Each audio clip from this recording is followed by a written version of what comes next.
What's up, everyone? It's Chicks in the Office with Rianne Fran, giving you that Friday energy on a Monday. We are officially back. Sorry for the week off, everybody. We know you missed us, but we are back and we missed you. How are we feeling, everybody? Fran, Noah, we were on a very exciting trip to Singapore, and we have returned to our rightful studio. So how are we feeling? Yes, back in New York, came home to 2 full days of rain, which was nice on Sunday, not so nice today. You know, it's nice for one day, not so nice the second day.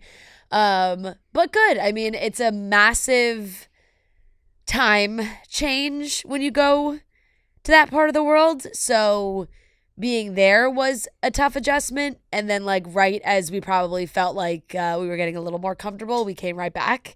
And now I'm just, my body doesn't know when it's morning, when it's night. And that is a little tricky. Yeah, we're getting back into the swing of things. We're going to make it happen this week. But let's start off talking about the trip. We have a ton that we're going to get into for this episode. Don't worry, we are going to review The Life of a Showgirl. We're going to be talking about the Eras Tour documentary that was announced today. We have a ton of other topics. We got Weekly Watch Report. We're going to get into it all on today's episode. We're covering everything that we missed, but we want to talk about Love is Blind. Got to talk about Love is Blind. Wow, we watched it all. Yeah. We are caught up. Weekly Watch Report is going to be stacked, but we want to talk about our trip first. So, you know, if you may not know, we went to Singapore last week. You know, you may have missed that announcement and missed why we were off last week, but we were invited by the Singapore Board of Tourism to come to Singapore because Noah's 30 before 30 list is done. It's done, and it's included, you know, going to a new country that he's never been before. And boom, we were invited because of that. His birthday is this Wednesday, and he has completed the list. This was the final thing. So Noah, how are you feeling? I feel great. You know, I'm glad that I completed the list. I think early on, like, a lot of my friends were like, there's zero chance you're ever going to complete this. Like, and honestly, for a while, I was like doubtful that I would do it. But it honestly worked out perfectly. Like, this was the perfect way to end it, I think. I always wanted, like, to just kind of celebrate it in the new country, and then it's like, it's over. Yeah. And let me tell you, you were celebrated in Singapore. I posted on my story at one point, like, no one has ever wished me a happy birthday as much as the country Singapore, and that is very true. Like, everywhere we went, it was just like, oh my God, happy birthday. Not like restaurants singing it. Yeah. Whatever we were doing, they had something for my birthday. And it's somehow still not his birthday. And it's still not my birthday. Still not your birthday. But you were the man of the hour. You were the man of the week. You were man of the country of Singapore. Yeah. At one point. What is Singapore doing now without me? No, I don't know. I don't know how they're going to go on without you. But we were in the airport leaving, and Noah looked at me, and he was like, imagine over the intercom. They were like, and we want to wish one more happy birthday to Mr. Noah Ives. Quick send off. Yeah. But it was really cool, and you should start talking with the flight, the 19-hour flight. Yeah, we should start off honestly from the beginning, because we did have that 19-hour flight from Newark to Singapore. Technically, the longest flight in the world is JFK to Singapore. 5 minutes. By like, yes, but Newark is right up there. I think it's a toss-up, you know, depending what route you get, right? When you're how in the wind is. Exactly. It's depending on all variables when you're up there. But this was about 18 and a half hours, and I talked about being a little bit nervous for this just because it's like you're on a plane for 18, 19 hours and there's no way out. And that kind of worried me. Yeah. I fucking rocked this flight. Like, I was like, oh my God, this is fantastic. Yeah. I was excited to get back onto the flight home because of how much I enjoyed that flight. Now, granted, we were given business class by the Board of Tourism of Singapore Airlines. And so that makes a humongous difference, okay? Absolutely. Like, you cannot go without saying how big of a difference that makes, because they are waiting on you hand and foot, and they are giving Noah 19 sodas, you know? Like, it's no joke.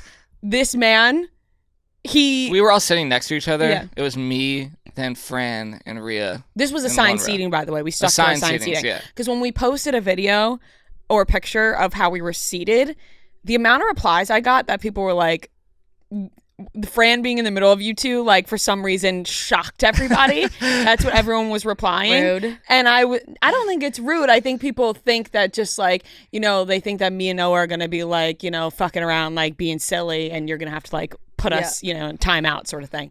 But not that we could like really. No. Yeah, there's not much to do. No, I mean, listen, I'm not going to cause a ruckus on the flight. I kind of want to just lay there anyway.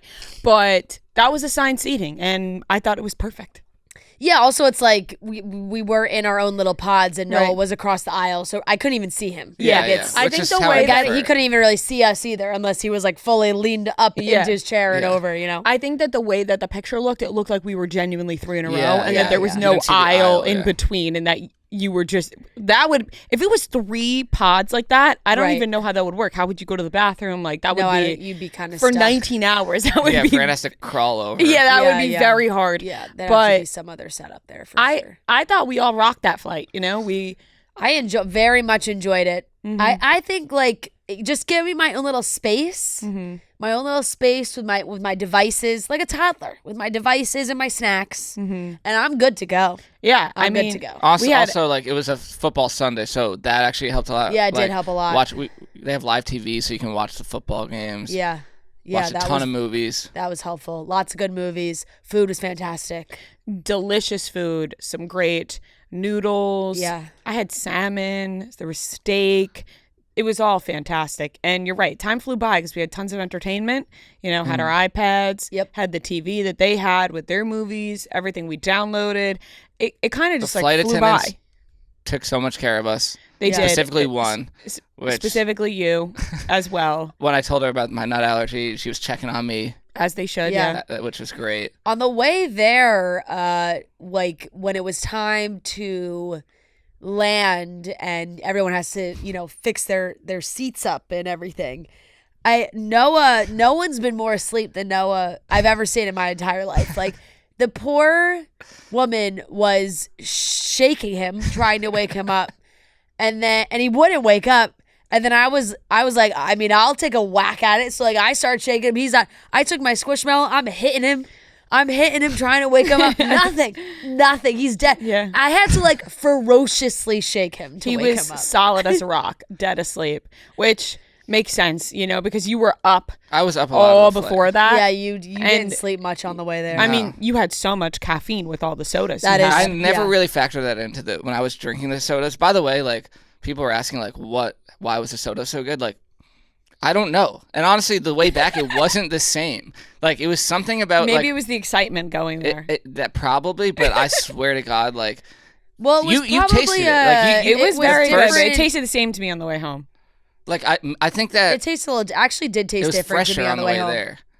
Well, I just think maybe we were farther back this time, so like you got the seconds. They're stocking the planes in different countries, so you might be getting different sodas. Oh, that makes sense. Yeah.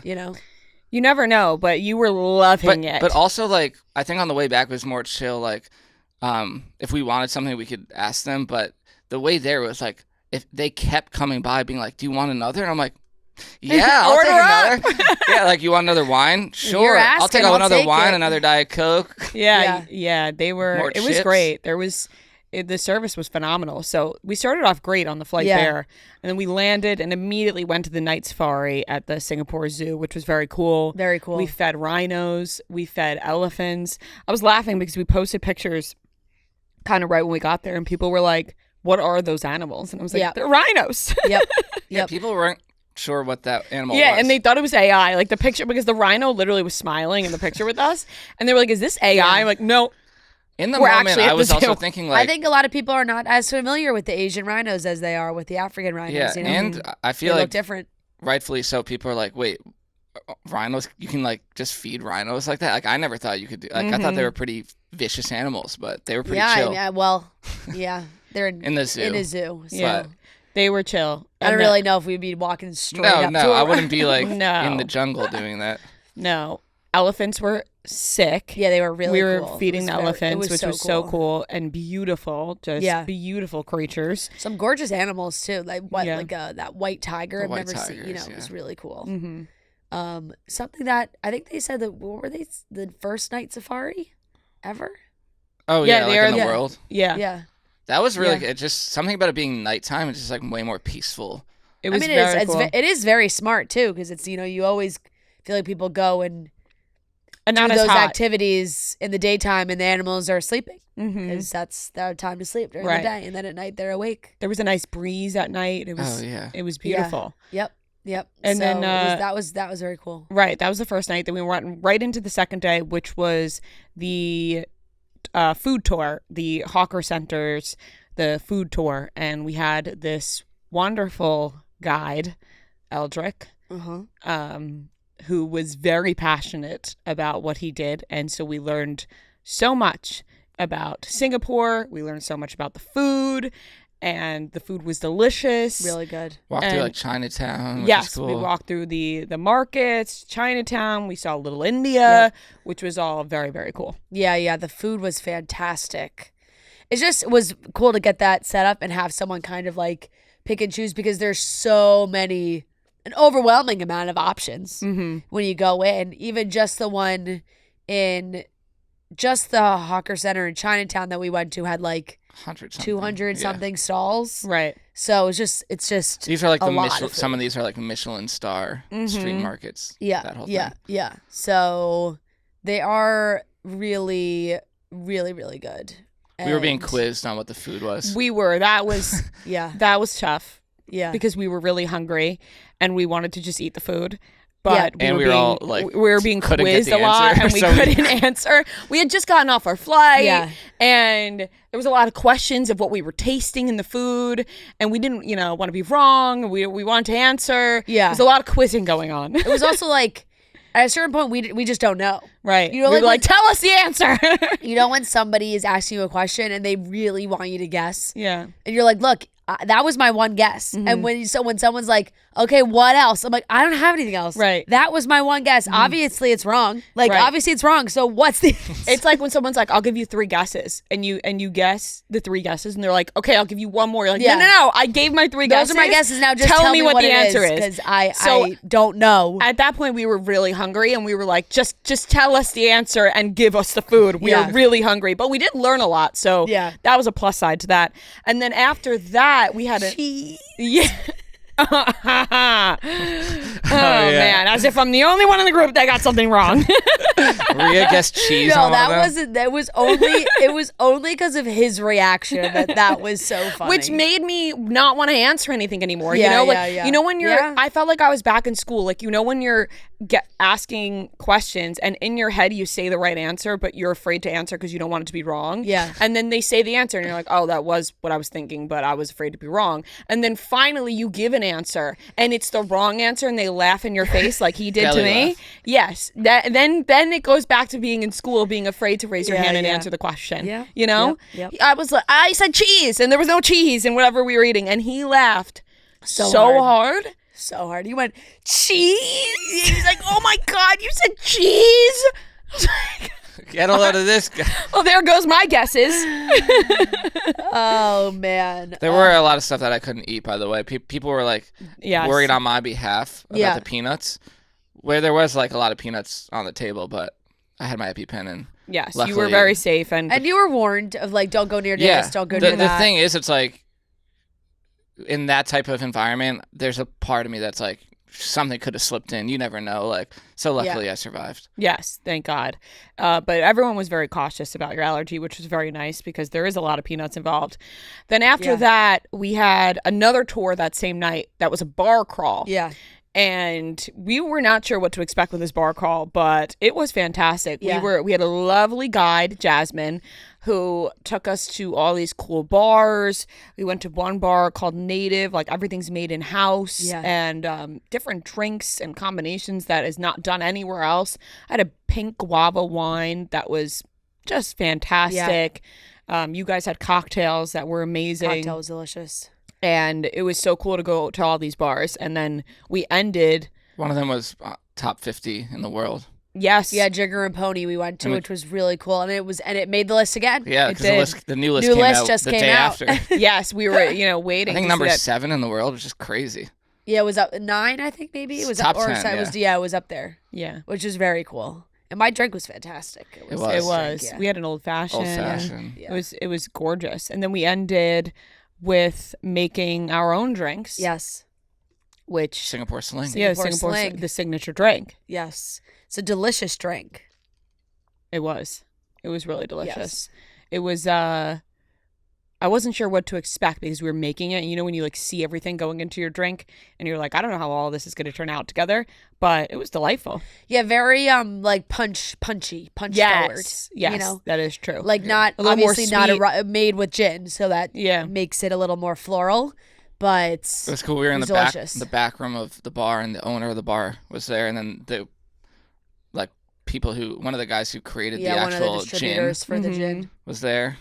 So learned a lot about the gin, Singaporean gin. Yeah, we did learn a lot. Yep. And then the owner recognized me from like I would say Barstool. like we were there probably like 30 something minutes by that point, maybe even more. Yeah, and I think he asked like, so what do you guys? He's like, so what do you guys do? honest. And then we said something that triggered. all of a sudden he started freaking out. He was like, Well, surviving he was like, Barstool. He was like, I knew it when you walked in. You look familiar.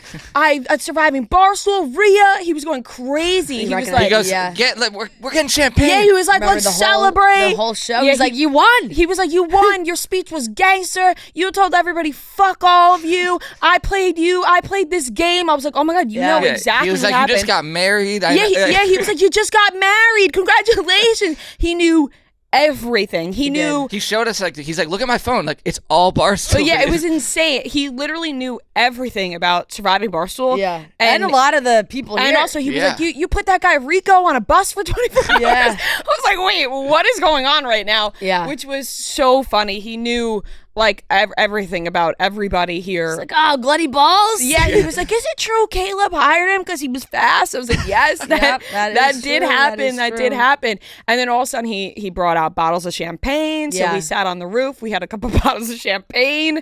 It was lovely. Smoked a couple cigarettes, which I wish we smoked more cigarettes while we were there, to be honest. No, I feel like that was the right amount of you know, we had one. Me and Noah shared one to be actually. I know when you said that because I was like, yeah, and you're like, we could share one. I'm like, ugh. You should have just asked for your own. You could have just had your own. I know, but I was like, yeah, I'm not gonna. I just wasn't gonna finish a full. Like, I wasn't gonna have a full one, so I was like, oh, whatever. But that was cool. That was a fun night. That was the like drunkest I would say like we got on the trip. Probably, that night, or at least I can speak for myself. Yeah. No, you're not wrong. We went back in. Like I kind of had a slight room hangover service in the and morning. stayed up late, and we're giggling. But I also felt fine the next morning, which was nice too, because I feel like it was a lot of clean ingredients, you know, in our drinks and stuff. Because like even like the bar crawl, it was like all the drinks were so good. And he was saying like when we were making the drinks, like people get hungover because of all the sugars that are in alcohol, and these are like they don't have that. So yeah, which was very nice. That was a fun night. That was an unexpected night. But also Jasmine was just the best. Yeah, Jasmine was sick. Yeah, Jasmine, I also appreciated. Jasmine, who was our tour guide that night, did not leave us at the bar and made sure we got home. Like she took us home in her own car. Like she was like, I'm not leaving you guys, and I really appreciated that because you know we're in a place we've never been before with people we don't know, and she was like, I'm going to take care of you guys, which was very, very nice. And then we, you know, the days all started to blend together after that night. We went to the spa. We did some time in the infrared sauna with the cold plunge, which is something that we've all never done before. Have you done a cold plunge? No. Well, did it look like I've done a cold plunge? No, it sure didn't. That was maybe been the hardest. I laughed the entire time. Noah trying to get into the cold plunge. Well, you sit in the sauna for like 30 something minutes, and you're like so hot. Yeah. And so I just feel like that contrast. Contrast therapy. Contrast therapy. Is that what it's called? Yeah, that is literally what it is called. But so we all did that for the first time. I think we all crushed it, enjoyed that, and then we had massages. That was just lovely. Right. I fucking loved the cold plunge. I loved it. Like last night I went in the sauna at my apartment and I was like, there's no cold plunge. You know, like I know I was like, man, I would love to just stick my body into a cold plunge right now. Like after it, I was like, whoo, you know, it's something you're like, whoo, I'm awake. Like it was, I loved it. I loved the feeling. Getting in hard, obviously, like not an easy thing. Yeah. But you just tell yourself it's mind over matter. Your body can do a lot more than you think it can. And when you get over that hump, then you're in there and you got it. But the massages were lovely. They had a happy birthday they decoration did. in my room. They did. It was all in your massage. It was your first massage ever. First massage ever as well. I did a lot of firsts on this trip. Yeah. Like that could have been on the list by itself. Yeah. But yeah, very relaxing. It was very, nice. very relaxing. It was. And then you guys went to the Pug Cafe. We did. Let me tell you something. I wanted to go take a nap. We walked past this Pug Cafe on the night before when we were on the drinks tour. And I was like, what is that? See what the Pug Cafe, looked it up. I said, oh my God, this is just a cafe full of pugs. Really just a room full of pugs. You just go and sit in a room and play with pugs for an hour. And I was like, after the next morning, I was like, we do have some time in between now. Feel like I could sneak in a trip to the Pug Cafe. Noah said he would come with me. I was like, all right, we're going to the Pug Cafe. Now, it was booked for us, which was very funny because it was under someone else's name. So the guy just, like, when I walked in, I was like, oh, I said the girl's name who booked it. And he was like, oh, so the guy just called me Marissa for the entire time I was in there. And I just did not correct him. Like at that point, once you let it go, like one time, you just have to commit to it. Yeah, and it was also like I just didn't think he'd be calling me by name so many times when we were in there. He wasn't really. Yeah, he didn't know anyone else. He didn't do it to anybody else. Mm-hmm. But he like kept saying things, like making jokes and being like, "Right, Marissa?" I was like, "Yep, that's me." And it was very, very funny. They pugs of all ages, ready to go. You get to go and you take a picture with the pug, play with the pugs, feed the pugs. Yeah, all shapes and sizes. Some fatter than others. I've never seen some pugs as fat as the pugs that were in here. They're living a good life. But it's because people come in, and then each time people come in, they get little treats. So people give them treats. I'm like, these pugs are eating good. But this guy, a fascinating man who owned this place. He had 10 pugs. 10 pugs and then 3 Dalmatians. And he said he had all 10 pugs sleep in the bed with him every night. And him and his partner. They are loved. Yeah. Very well loved. And yeah, the whole thing was just very interesting. He's talking about other, pug cafes that have opened in other parts of the world. He said we're the second in the world. Yeah. So that was and there was a point where hysterical. He was at one point, like very early on, he's like, he looked at me, he's like, "Are you a bad boy?" And I'm like, "I don't think so." He's like, "I'm gonna get all the pugs to attack you. I'm gonna make them attack you." And I thought he was joking, and then he goes, "Okay, everyone," and he hands out treats, and then he's like, 5, 4, 3, go! Starts screaming, and all the pugs just run at you because you have the treats. It's there's one certain treat that they all really love, so it just lets you hold it, and then they just all run at you. And then he basically makes every person there choose. He's like, pick your pug, and then you pick whatever pug you want, and you get a photo, like a Polaroid type thing. And yes, I'll have that memory forever. And I have it. I have it's a little paper, little card that has our pictures in it. And you can cherish that forever. Yeah, we really can. It was fantastic.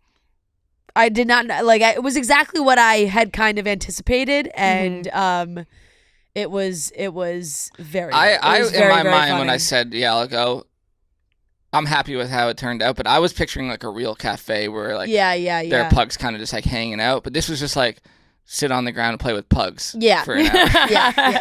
Yeah. And then because it said you get a drink, and I'm like, oh, alcoholic drink. You just get a soda on the way out. Yeah, your favorite. Yeah, exactly.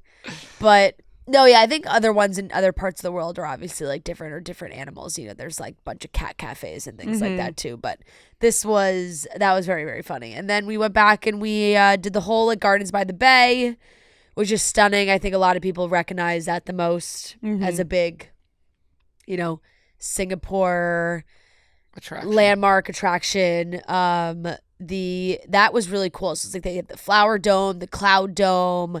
They had a Jurassic Park exhibit in the Cloud Dome, which was cool of just, seeing these very lifelike robotic dinosaurs moving around in the mist and the waterfall. And The Flower Dome had an exhibit for Switzerland. So we're catching the end of the begonias, which was really cute. And it was really, really pretty inside. Really, I thought it was really nice to walk around and do that. And then they have, obviously, the giant trees. They do a light show at night with some music and lights. And people are all sitting on the ground looking up and watching them. It was beautiful. Great soundtrack to the light show, by the way. It was all songs about the moon. All about the moon. Fly Me to the Moon. Oh, wait. Yeah. All the songs were about the moon. That's what they said when they announced it. They were I missed that. Travel through the moon. What did what other songs Something about the moon. Because I'm trying to think. I'm like, are they all about... I knew Fly Me to the Moon, all honestly. the Moon River. There was a Michael Bublé song about the moon. Yeah, it was wow. Basically, every song had something to do with the moon. Yeah. Yeah. That makes sense. Yes. Let's put that together. That was what a fucking coincidence. Yeah. Every song was all about the moon. No, I wasn't really thinking about the other songs being about the moon, but yeah. Damn. Yeah. There was a Van Morrison song.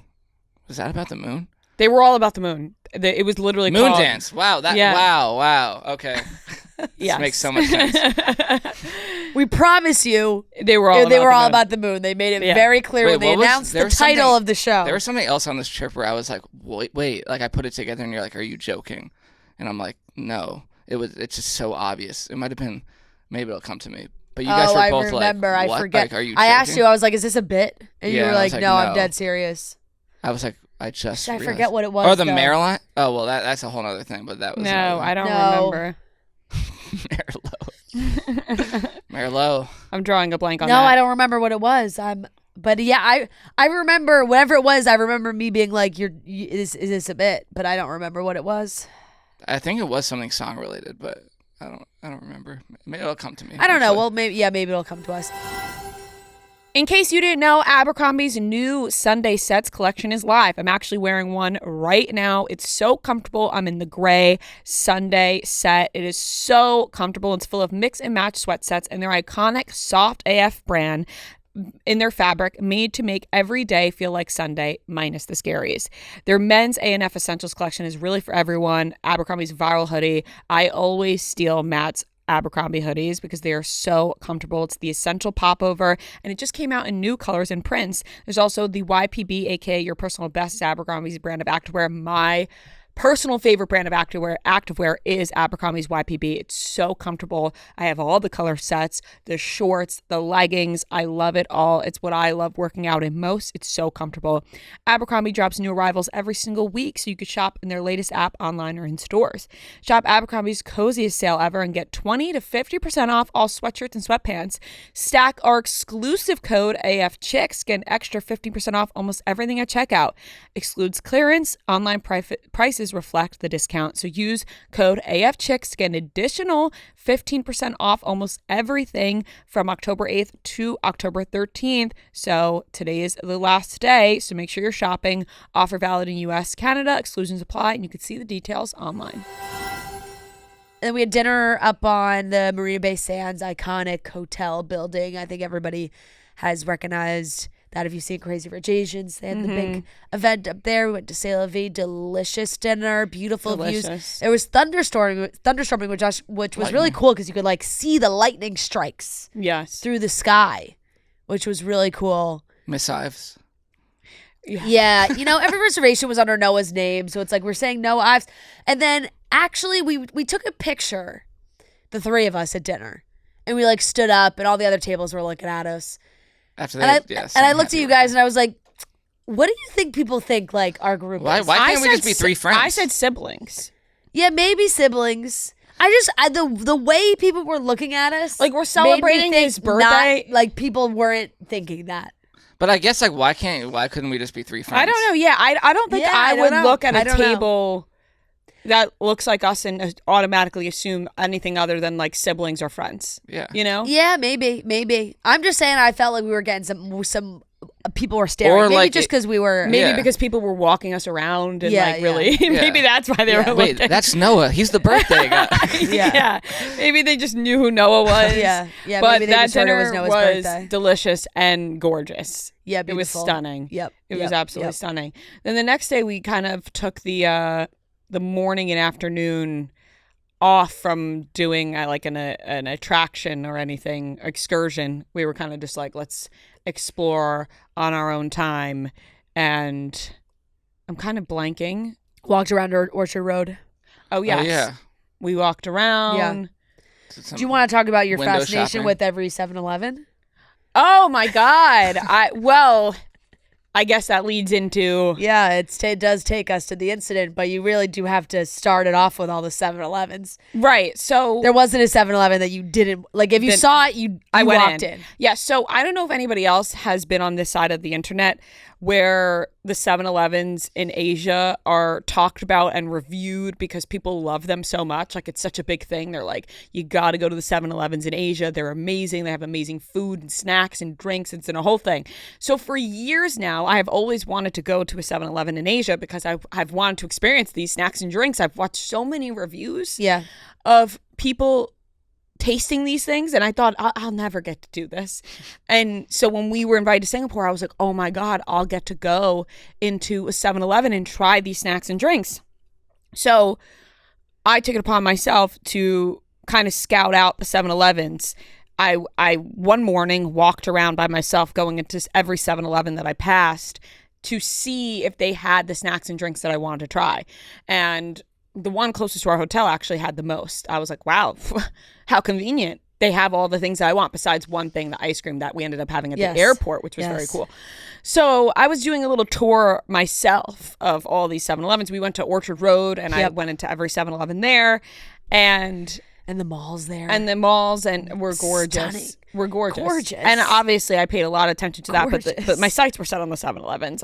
Well, that's like what was the funniest thing too. We're walking through some of like the most luxurious malls I've ever been to in my life, and like these stunning like food courts and like all these restaurants, and we're walking, we're having a nice time, but it took being on the sidewalk and you seeing a 7-Eleven for your face to light up. It made me so giddy. I was like, I've seen so many videos, you know, like I've seen so many reviews. I want to do one of my own. I just couldn't get over the fact that you would go into all these 7-Elevens and then be like, no, it's not time yet, and walk out. Well, I was scouting them, you know. I wanted to make sure that I could find a better one. Going to the right 7-Eleven with all the right things, you know. So it was part of my own journey that I was taking, you know. I didn't force it upon you guys. I said, this is my own thing. You guys don't got to be a part of it. Right. So that day after Orchard Road, which we did go into some gorgeous malls that are very tempting. You're going into all these luxury stores and you want to buy everything. Yeah. You know, you're like, oh my God, this is all gorgeous. It was really, they're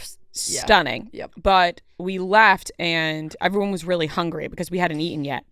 And you did do the milk thing at that 7-Eleven. Yeah, we did the milk. We did the coffee with the flavored milk, and people were like, can't you just do this in the U.S.? And when I had it, I was kind of like, you know, but this tastes like coffee with strawberry milk. But there's a certain milk, though, that people talk about, like the brand of the milk, and I'm going to butcher the pronunciation, but there's a certain brand of milk that people talk about, which we did try. So after we were headed back to the hotel, you guys were like, we're just going to go into the hotel restaurant and eat lunch. And I was like... I was getting hangry. I was so hungry. Yes. Yeah. And I was like, well, I don't want to fill up. I want to try my snacks. Like, this is the time I'm going to do my review. You know, we have a little off time, and I'm going to take the time to go get my snacks, and that's going to be my lunch. You said snacks, but in the moment, it was kind of like me and Fran are going to have lunch at a restaurant, and you're like, well, I'm going to go have lunch at 7-Eleven. That's right. I was like, I'm going to go fill up on my snacks at 7-Eleven because I want to do my review, and this feels like the appropriate time to do it, you know? So we depart, and I'm on my merry way to go to 7-Eleven to get my snacks. And I'm just thinking to myself, I'm not on my phone. I'm just thinking to myself, what am I going to get? Do I want to get this? Do I want to get that? Boom. I'm struck, like right in the head. And I honestly, at first, had no idea what hit me. I had no idea what happened. I'm looking around like, I'm like, oh, you know, like I'm so taken aback by what just happened. And I start profusely sweating. So I feel my head and it's like wet because I'm sweating so much. I thought I started gushing blood. There was nothing on my hand. So I was like, okay, that's good.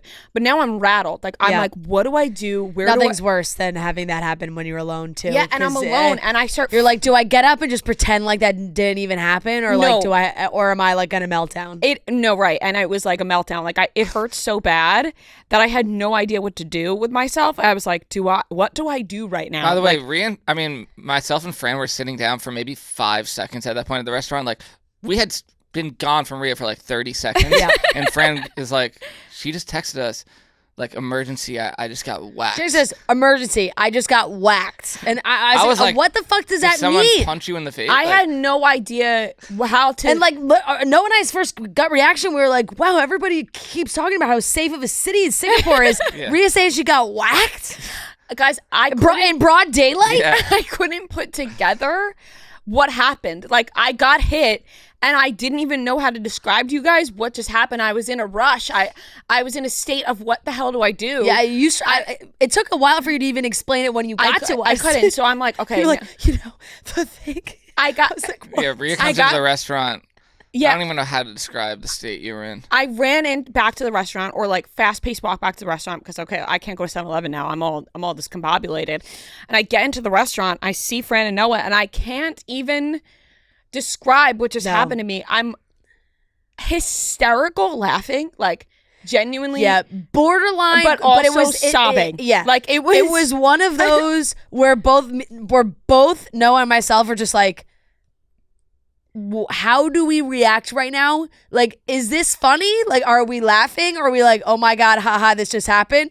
Or are we like, oh my God, honey, I'm so sorry. Are you okay? Because it was like, at 1 second, you were like, haha, laughing. And then the next, it was like, ah! And I was like, and it was flip-flopping back and forth. I wasn't sure which one we were landing on. And that's a good example of how I handle most things in life, is like, part of me is laughing and the other part of me is crying. It's like, I don't know how to react to the situation, because on one hand, I know how funny this is. Like, it's genuinely fucking hilarious that I just got whacked by this parking garage entry pole. And on the other hand, my head hurts so bad and I'm so dizzy that I'm actually a little bit afraid. Sitting next to Fran, like kind of like crouching over, and then the waitress like just brought you a glass of water, which was very nice. She clearly heard what happened. But I was so, once I finally put together the facts of what happened, I could not stop laughing, because I was like, I'm sorry. The pole of the parking gate came down on your head. I said, did you collapse to the ground?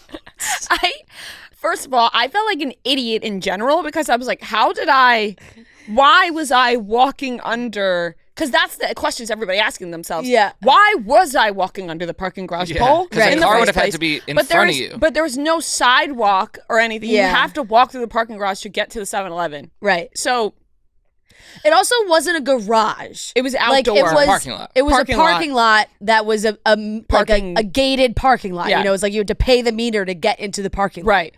So I thought. So, but then easy to walk through. Easy to walk through. Very easy to walk through. I could have took any other entry point through there, and I decided to walk right under the pole. Yeah. Well, you were behind a car. I was, which was weird. Like, I don't know why. Like, this is all very weird of me. You know, like You were just really excited. You were really excited to get to the 7-Eleven. I was like, I'm going to film a video. Like, this is my fastest way to get there. Yeah, I'm going to do like an ASMR video, whole thing. And I was just so focused on that. And boom, it came crashing down on me. I mean, if this pole didn't bounce off my forehead, my nose would be broken. Yeah, 100%. Like, we were talking about this. Thank the Lord it hit my head and not my nose, because it would have been done for. Yeah, that would have been bad news. Okay, and I've learned to love my nose now in recent years. Like, if this was a couple years ago, I probably would have been like, okay, I wanted a nose job anyway. Yeah. But I love my nose now, so I wouldn't want that. I would be very upset. So that, oh God. So I was so confused. I was dizzy. And then also, I started convincing myself that maybe I had a concussion, but I didn't. Yeah. Like, they were monitoring me and I was fine. But you know when you just like You're like, I don't think I can go to sleep. No, and I were really trying to like enforce the mind over matter. We're like, do not tell yourself you are concussed. Like, you're gonna feel like shit if you keep telling yourself you're concussed. Yes, but my head did hurt and I was a little bit dizzy. 100%. Makes sense, because I literally got whacked in the head, but I was not concussed. No. You would be able to tell I was not concussed. We were monitoring my pupils, but I was acting like Vince Vaughn in Couples Retreat when he gets the shark bite. Like, I was like, all day, I'm like, you guys don't understand. I got hit in the head, and things are now different. Yeah. Life is different now. Yep. And look, I'm not going to lie. When you first walked in, I said, You do look like you just got hit. Because my head your was really forehead red. was really red. And there was a little bump. But I will say, after it like went down. 20 minutes, it went down. You had a little bump. I was like, it's not a big bump. It's a small bump. Thank God. Yeah. Thank God. Yeah. I mean, and also it was like the middle of it was like 3 it was 3:30 p.m. It was 3:30 p.m., which is 3:30 a.m. New York time. And I'm like, my husband's not awake. Oh, you were like, I just texted Marty. What did you text him? I said I got hit in the head. Get hit in the head. No context, no nothing. I was like, Freya, send him another text. He's gonna wake up. He's gonna freak out. He's gonna fly to Singapore. He's gonna fly to Singapore. He's like gonna be on the plane, and then you're gonna wake up and be like, I'm okay. And he's gonna be like, I'm in the air. No, but I ended up telling him, but I was just like, I'm like, my husband's not even awake, and I got hit in the head. And Fran was like, he's gonna tell you the same thing I'm telling you. Yeah. Okay, you're gonna be okay. You're gonna be okay. So I was okay, but because that was like another added element of the drama of it was like you being like, I don't feel good and now I can't call my husband. I was like, you would make everything better. And Fran was like, I'm telling you, you're fine. I'm kidding. You were very nice. You were very more than nurturing and nursing to what had happened. I could tell that was a traumatic event that just happened. I wanted to make sure you were okay, while at the same time knowing it was hilarious that we were going to really laugh thinking back. No, we were laughing the entire day. Like it was. I know. I mean, even towards like the end of lunch, like we were sitting in silence and like we were all over the place. We ordered soups. Like we were just like really like all over the place.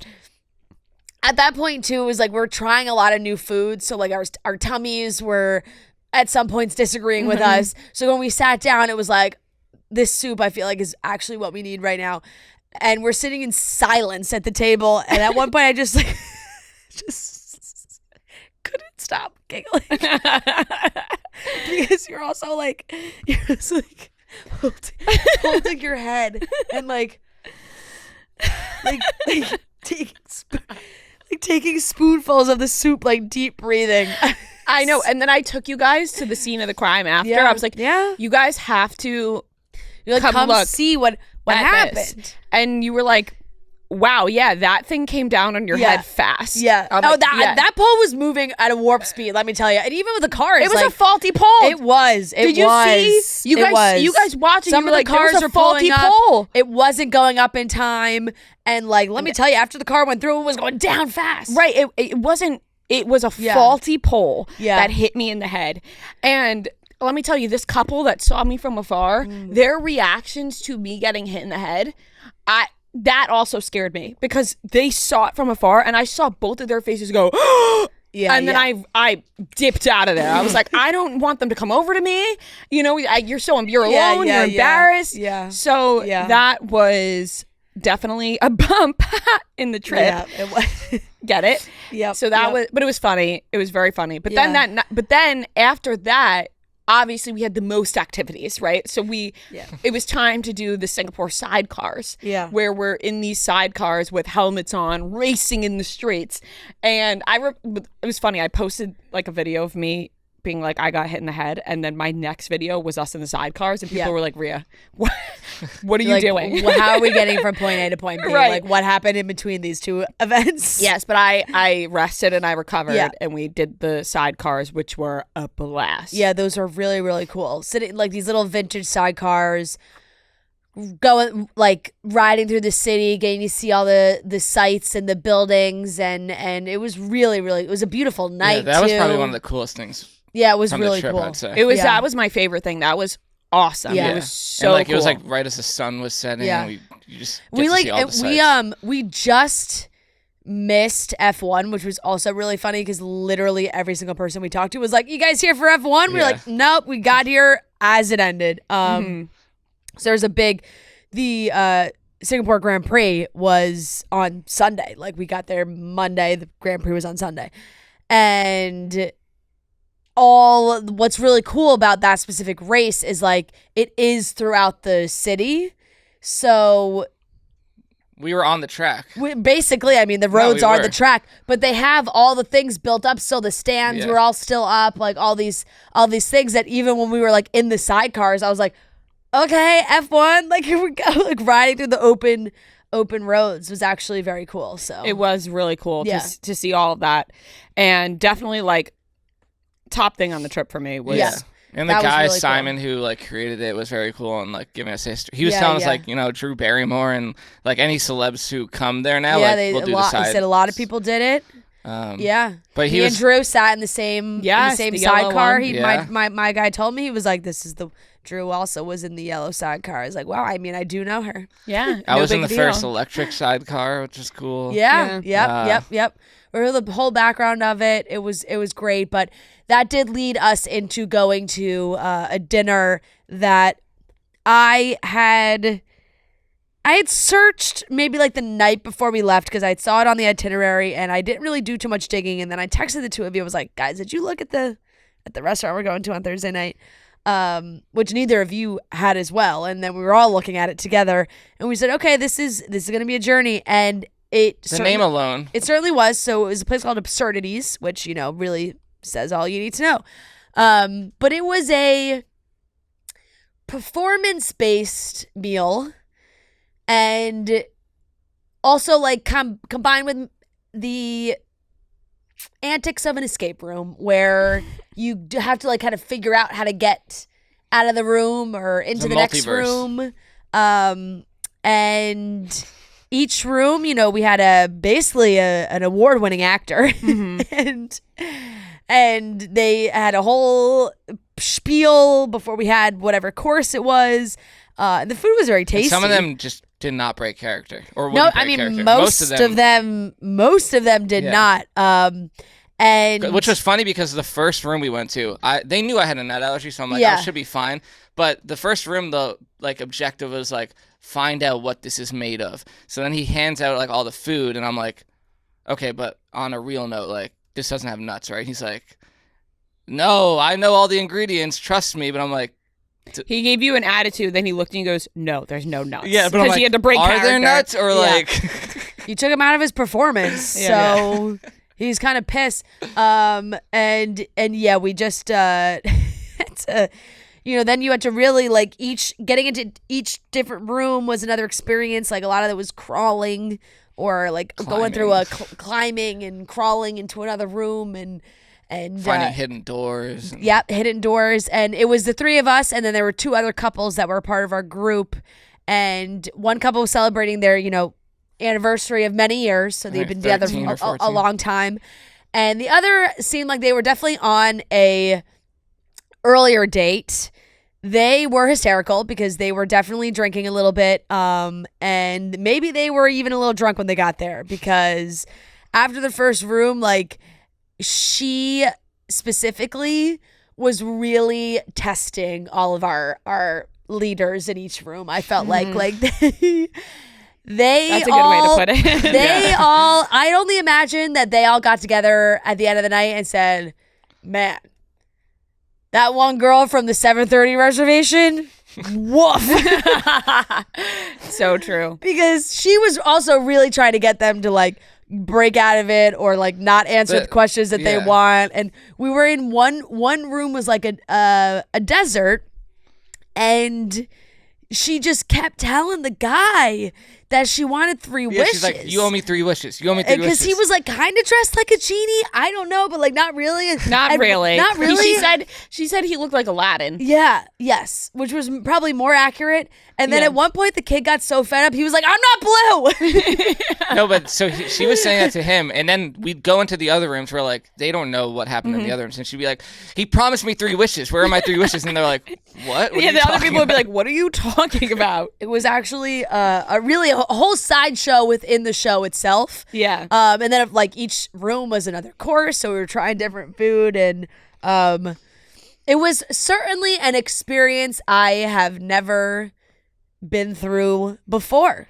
1,000%. And I know like we met the owner afterwards. She was lovely, and I think she was saying that there's one other. Was it in like maybe she South had one Korea or in something? New York. There was one. Something similar in New Yeah, York. something else that was like a whole big kind of like thing like this, and asked us if we would never. I was, no, this isn't the first time I've ever done anything like this.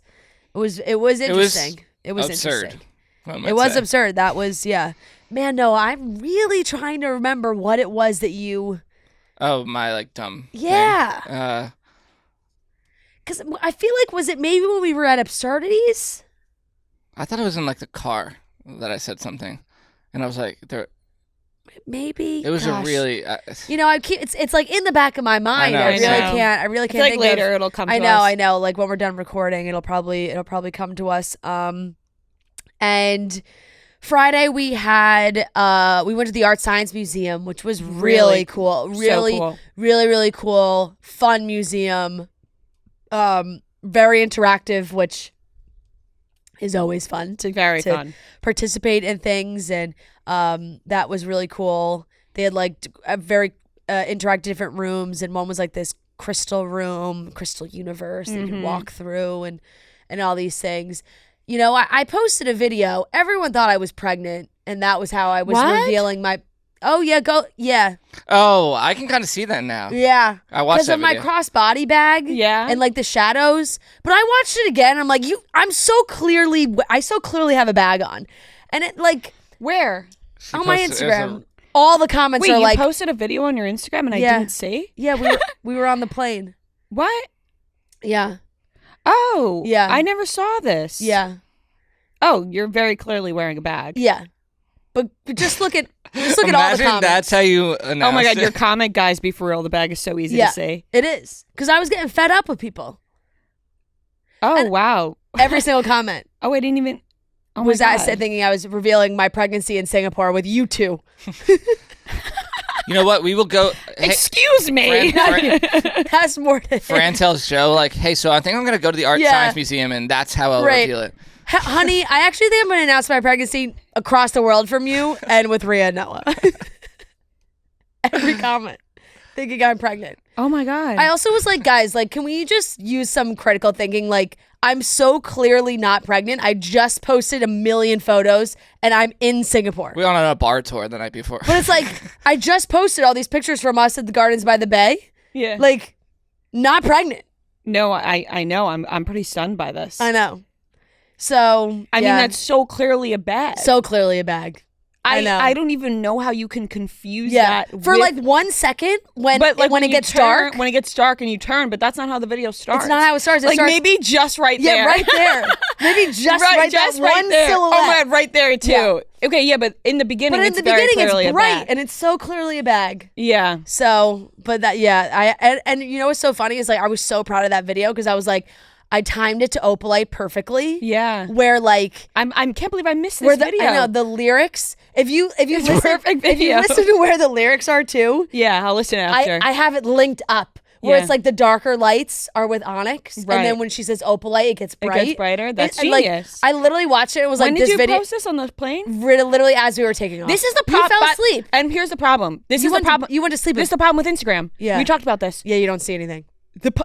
Your friends' posts? No, I know. Anybody's posts? Yeah. They don't fucking pop up in your feed. Yeah. How did I not even, I mean, I was asleep, right? Yeah. But I would have to be awake at the perfect hour to see this video. I know. I open up my Instagram feed every day. This video never popped up for me. Like, that's what's crazy. fucked about Instagram these days. We have a problem with Instagram right now. Let me tell you. Nobody's seeing our posts. I would have bet my life. I mean, I'm pissed off. My fucking pug video would have gone viral. I told you that was going to go viral. I thought this pug video wasn't that like is going to go viral. iPhone?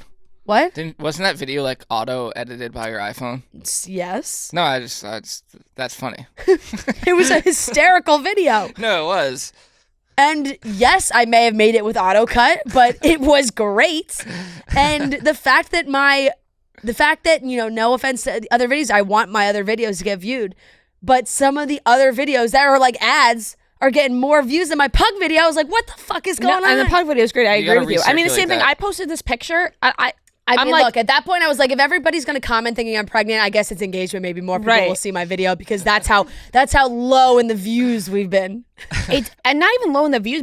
It's like my pictures that I post. Yeah. On Instagram, nobody sees them. Across the board, nobody sees anything. I'm like, this is a problem that's happening with so many people. Like, it really is. We saw people posting the other day about it. Other creators being like, "No, it's why is nobody seeing?" Why is no and one I'm seeing sure, my like posts? other people listening, you and your friends are probably posting pictures, and you're like, "Wait, I didn't see your post because it's not in chronological order." No, Whatever. now like anytime my friends post anything, I go to like it, and then I see it. It says 2 days ago, and I'm like, why is this just coming up for me now? 2 days later. yesterday I was getting a ton of people liking my picture from Teresi from October 2nd. Yeah. I'm like, okay, so the picture I posted 3 days ago has nobody's barely seen, has barely any likes. Picture from Teresi's popping off. What's going on? I don't know. Besides the point, There's this a problem, video, but this is, you're very clearly wearing a bag. So I'm very confused. So I'm not pregnant. No. Not just clearing that up right now. Yeah. Not pregnant. Right.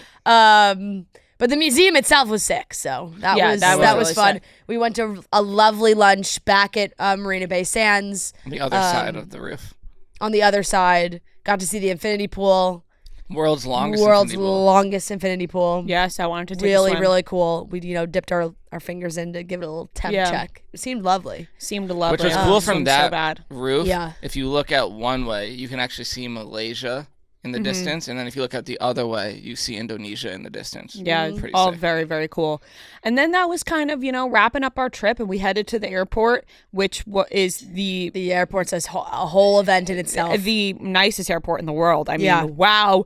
We had like 5 hours in the airport, and it was good that we had that amount of time because there's like 6 levels to the Jewel. Yeah. That we were the like, Jewel is like a mall that's connected to the airport. Yeah. Yeah, it's like basically in between like as terminals. if it's like another terminal. Right. Yeah. And it was insane. Like it was endless Really crazy. stores, never ending. The water vortex. Yeah, is crazy. the water. We went into this convenience store. I think it's called Donkey. It must the be. convenience Oh store. my God. And I found.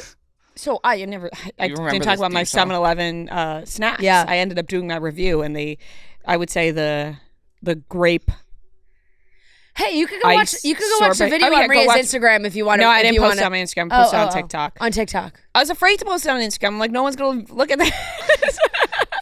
Well, I mean, I don't know. I think we got to just keep posting. Yeah, let me know if you want me to post it on Instagram. I don't know. Well, what I else to said I do. might just start posting on Instagram like it's a Finsta. You know how people like use a Finsta? Yeah. I don't have one, but I was like, I might just start posting willy-nilly. Who gives a shit? Here's my posts. Yeah, here's like, all my nobody's posts. seeing it Nobody anyway. see it, so here's my posts. You know what I mean? Yeah. So maybe I'll post if you want. If you want to see my 7-Eleven review, you let me know. Yeah. But the snacks were delicious. But there was this ice cream that's like this squeeze bottle ice cream. Coolish, I think it's called, which was so good. Yeah, it was really and good. I've been seeing people rave about this ice cream when people go to Asia, and I'm like, oh my God, it's here. We have to try it. And it was so, so good. We also like got a chocolate icy almost. Yeah. Can you remember the theme song from that store? Don, donkey, don, donkey. Yeah, just play nonstop. Over and over and over. The name again. of the store just on loop and like a theme song. Right, Yeah. while you're walking throughout the store. Yeah. We also got to go to our first Pop Mart. Yeah, so many toy stores in there. A lot of toy A lot stores. of toy stores. But we did go to the Pop Mart. We went to Pop which was Mart. very cool. And of course, like they did have a Singapore exclusive Labubu that is sold out. Like you couldn't buy the Labubu. No. You know, people were freaking out because they did have some Labubus, but they were just on display. They weren't there to be purchased. Yeah. So the Labubus are like the least exciting thing to me out of everything in the Pop Mart, you know? yeah, there really All the are. other There are like very cool figures things. Yeah. I find to be so much cooler in there. I was just listening to what everybody else was freaking out about because that's what I was the direction I was going in. Like Gia has a couple of the what the hell are they called? I think they're skull pandas is what they're called. I don't know. That's I have no clue. Yeah. All I know is Gia had one when we went to go get our tattoos. She had one on her bag and I went, because they're like kind of freaky looking. Yeah. And so yeah, she's got some of those. And so when I saw those, I was like, ooh, Gia has these. I'll bring one back for her. And I bought one box and we went back a second time, which we'll talk about. But the second time I saw like 3 young girls walk over to the section and like be like, oh, they have the new one and like grab the box. And I was like, well, fuck. You're like, oh, I need that. That's the one I need to get then. Yeah. They were like, they grabbed him so fast. I was like, oh my God. I don't even know what this is, but I'm going to get it for Gia because these girls are making it seem like they're the new ones. Clearly it's cool. Yeah, exactly. So, but no, that was, we did buy some items. They had the Labubu, like figurines. Yes. Wacky Which Mart. we were interested in. Very. Very. The whole culture in that store was just shocking to watch. Right. People shaking boxes They're next shaking to their the boxes. ears. They're trying to figure out what's in there. I mean, me and Fran got caught up in that. I like, have what's a video heavy? of Rhea That is so funny. Where she's like, I don't even know what you were doing. You were like tapping every box. Like I was counting because now I'm embarrassed, but it's hard to just pick a box. Yeah. So I was going based off my numbers. Yeah. Like I was counting each box, and when it landed on a specific number, that's the box I would pick. Yeah. Because I didn't know how else to pick. Yeah. So that's how I was deciding. Yeah, I mean, look, with the figurines, it's fine. People are shaking the... No, don't. People were shaking the boxes, which is fine because, like, with the figurines, there's different weight. Put it away. So funny. I have another video of just like tracking Rhea throughout the store where she's like walking throughout the store like in circles and just like... Look, let me tell you something. We've never been bit by consumerism harder than we were in the Pop Mart. Like, we were influenced to the nth degree, to the point where we went back a sec. Like, we went in, bought things, went to dinner, opened them, saw what we got, and said, "We gotta go back. Got something from Marty. We gotta go and go back and buy more." And we opened did. it up at the restaurant. I got something for my husband, Yeah. and I couldn't even control myself. I'm sitting at dinner. I'm like, I gotta open this, and then And you go, he doesn't mind. We're like, the whole fun is the opening. Yeah, I know, but he wouldn't. He's not gonna be like, you opened my Pop Mart. Like he would be like, that's funny. Yeah. So we all decided that was the gambler in me, that I just couldn't. I had to open it. Yep. But then I was like, all right, well now I need to go buy him another one because, he should feel the fun of opening it. Yes. Even though What he did that wouldn't end up care. being? And it was the same exact one that I opened. That's crazy. Yeah. So Dang. yeah, I know. Which The Coca-Cola one was the same one? same exact one.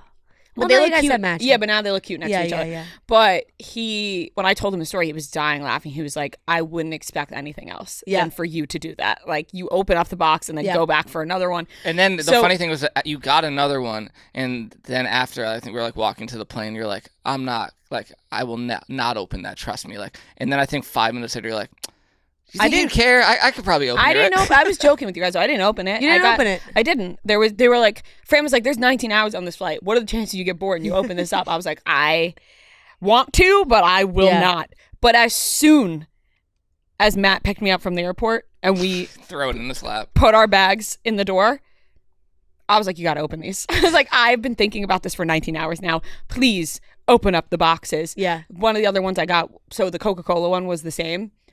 This fucking sausage. It was like the one I did not want at all. Oh yeah, that it's one was not cute. No, It's no. ugly, and I was like, I so wish one of pissed. us got the noodles. I know, the cup of noodles, or even the fried shrimp. Would've Yeah, been sick. yeah. But I do like my chow mein one. yeah, I got that's a good one. Lilo That and was Stitch cool one, and it Yeah. had like a birthday hat on, which was nice. Yeah. But we went back and got a second round, and then Rhea and I got the same ones, which was like Rhea opened hers. She's like, oh, I got the sandwich. What'd you get? Like, maybe we'll trade. And then I was like, I also got the sandwich. We were like, shit. And then you're like, oh my God, do I go back? And you're like, no, you can't fall. That's No, how they that's get why people. they get you. That's you why- can fall yeah, into this trap. yeah. where When you you- just need to keep opening the boxes. But Then all of a Matt- sudden you have 8 sandwiches. You're Yeah. like, what? How did I end up here? No, Matt was like, this is fun though. After he opened it, he was Yeah. like, I understand the thrill of this. You know, there's a store downtown. There is. There's a Pop Mart here. What do they say But- when you buy it? They're like, may your wishes come Yeah, true. may- or Yeah, something. like may your wishes come may true. your- I was like, yeah. the guy was probably like, this is your third time back. Would like, At that point, and he kept asking, it's like, do you have a membership? We should have made one. Should have. Like, we should have, because we would have gotten some points. I have quite the display going on in my home now because Yeah. all in one day I have Yeah. like 10 of them now. Yeah.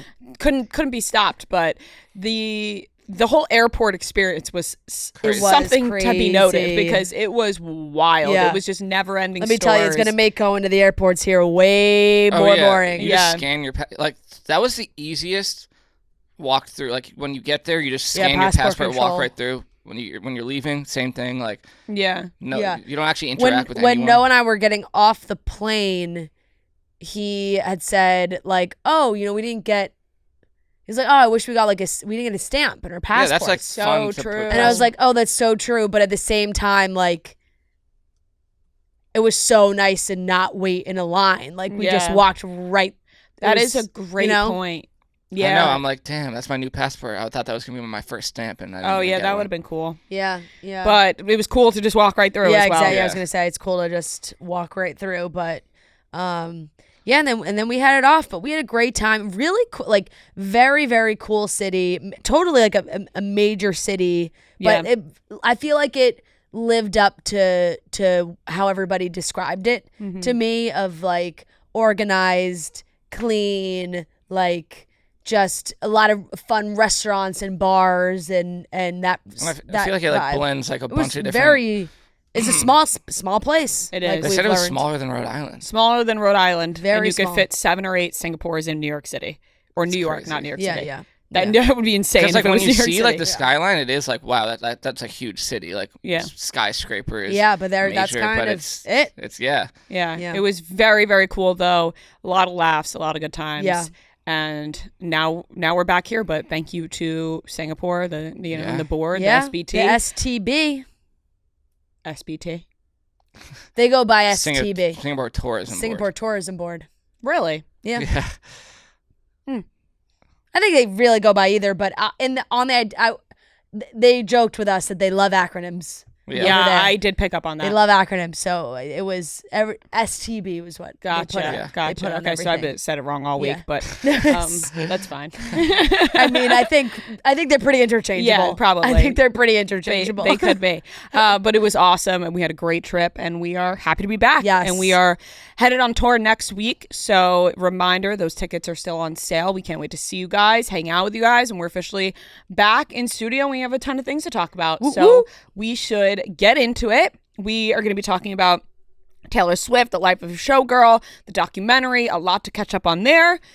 Rumors about TikToker Kat Stickler and John Mayer.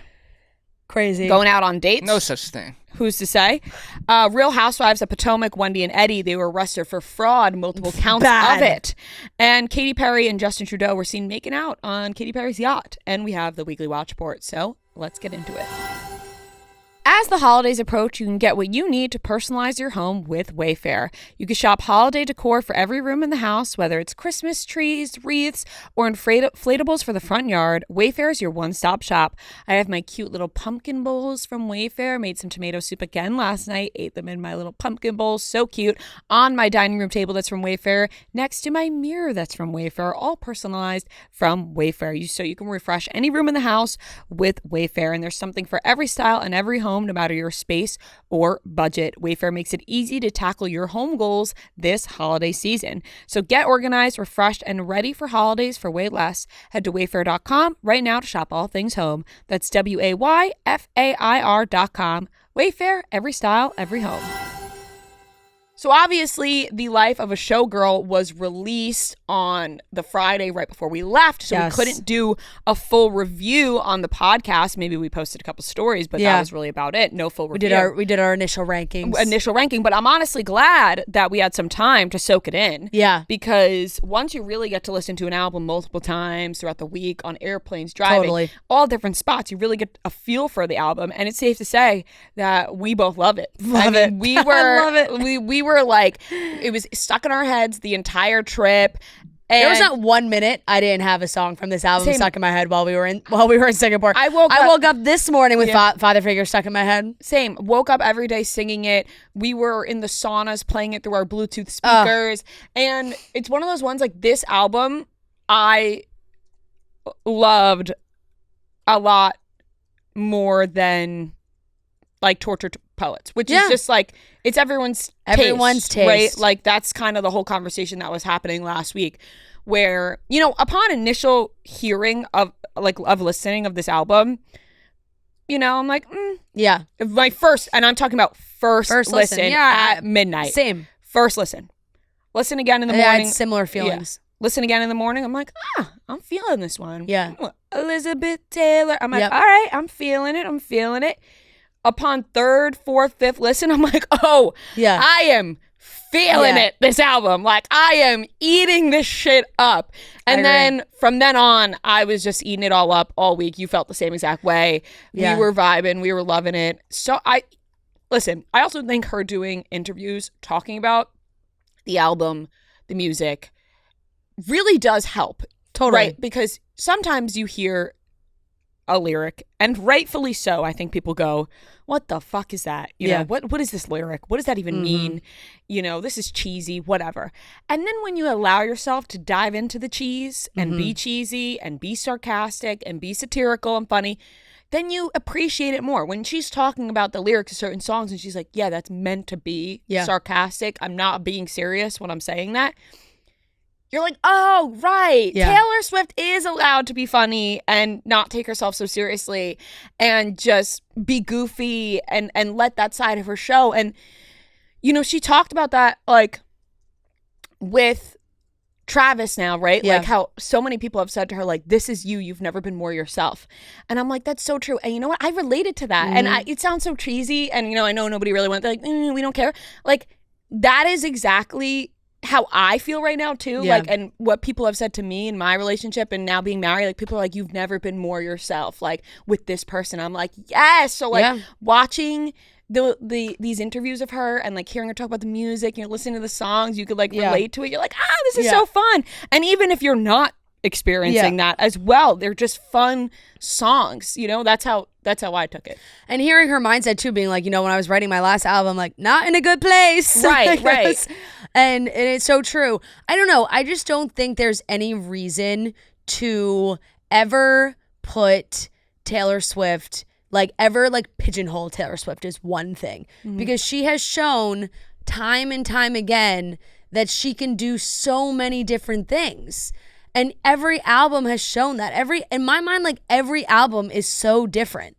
And she's been able to do that for so many years that it's like you can't expect the same kind of sound or the same kind of album. I also think it really is, like, insulting to her and how successful and intelligent she is that, like, you're gonna say, oh, how could she write, like, folklore and then write this? It's like, well, she can do both. Yeah. She can write a song, like, she can write an album like that, and she can write an album like this.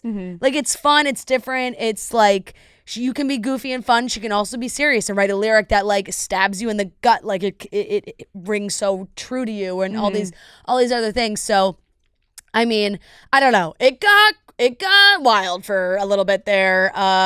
Like, we were obviously not, you know, discussing it in real time as much, but, like, the things I was seeing on TikTok, I actually was truly in disbelief. And if you don't like an album, it's so fine. You can just say, like, hey, I don't really fuck with this album. I don't really like it. It's not my vibe. I'm not going to listen to it again. Fine. But, like, using this deep reasoning to, like, reveal why you think the album is bad because the lyrics mean this, and she's actually trying to sell us all on this message now that, like, I was like, I don't even know how we got to this point. I had to, like, close TikTok for a few days, especially when we were away too, because I was like, it was that weekend, like Friday, Saturday, Sunday before leaving. I was like, I don't understand what is going on. By the time we're leaving on Sunday, I'm on TikTok. It's like, wish list is trad wife propaganda. And like, all these lines mean this, and she's saying that I want the whole block looking like you, and they're, like, taking all these. I'm like, what is happening? I'm like, I don't know how we fell down this. Like, how is this the road people are going down? I don't know. It kind of, like, really threw me for a lot of these discussions. And sure, like, some things that people are upset about, absolutely, you know, you want to be upset about certain lyrics, okay.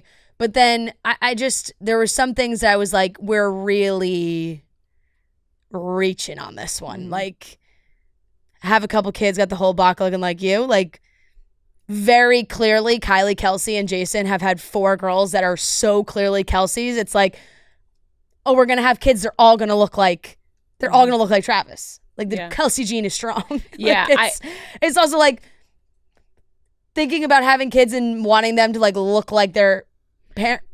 I don't. Yeah, it's a sweet sentiment. It is. It is. You're like, oh, like, I love you so much. I want our kids to be like you. Yeah, and she was asked too. It's like, you know, in that one interview, of, like, you know, people think that you're gonna be done. This is it. Your last album. Now you're just gonna have kids and stop doing music. And she was like, that's incredibly insulting. Yeah, she was like, what a wildly offensive thing to say. What a wildly offensive thing to say to someone. It's like, yeah, no shit. But that's like.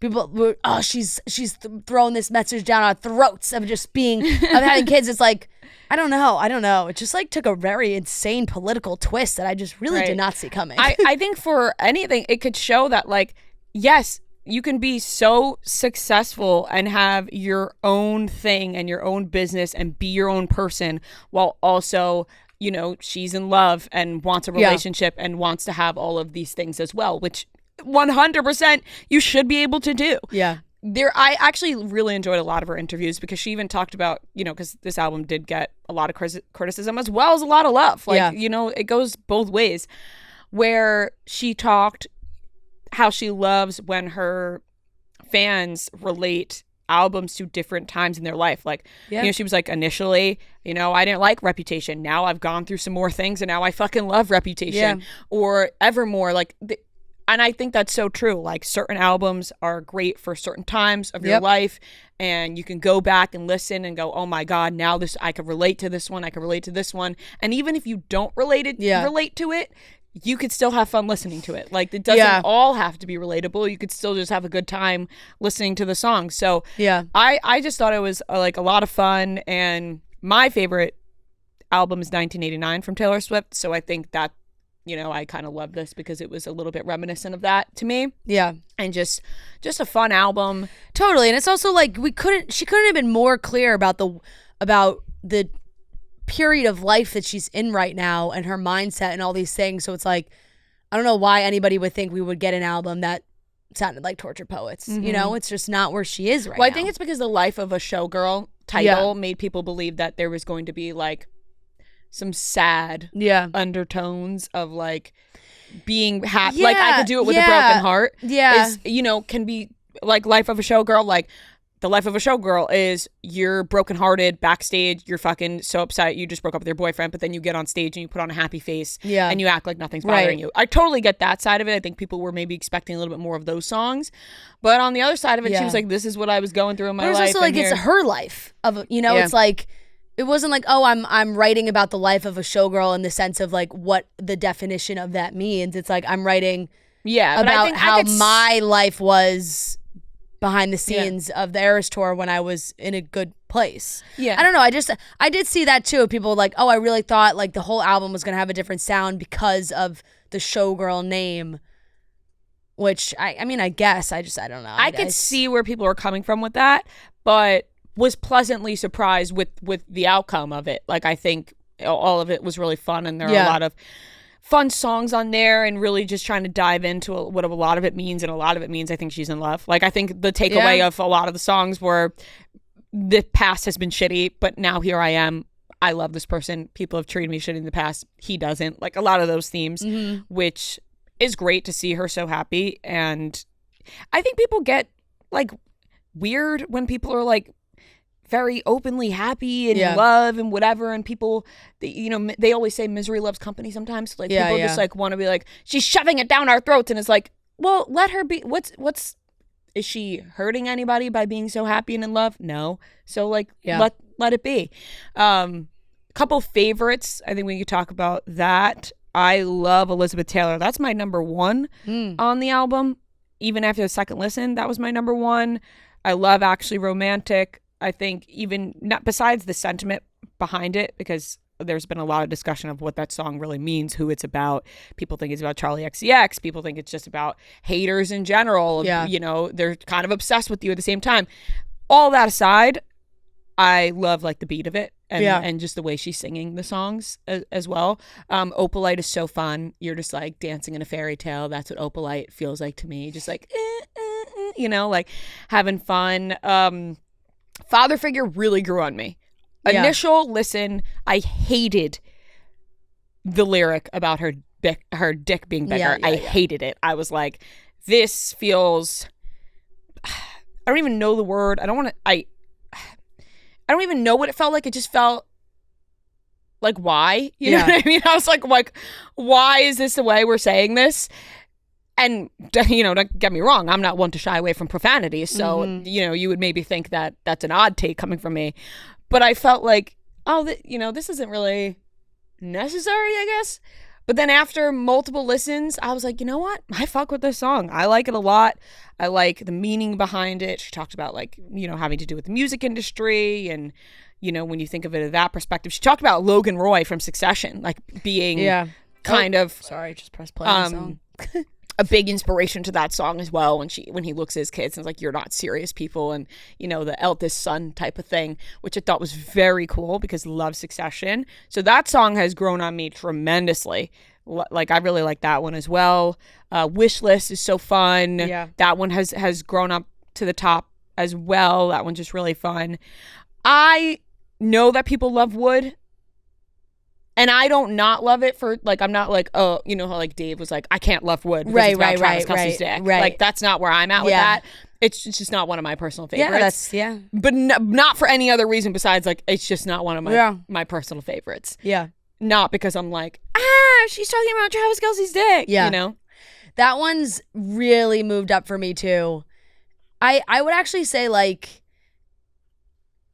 I don't know, Elizabeth Taylor's like kind of towards the bottom for me, which is really surprising. But no, Wish List skyrocketed to the top. Mm-hmm. I think Wish List might be my number one, followed very closely by Opalite, and then I think my top, because I forget what my original top 5 was when we first listened.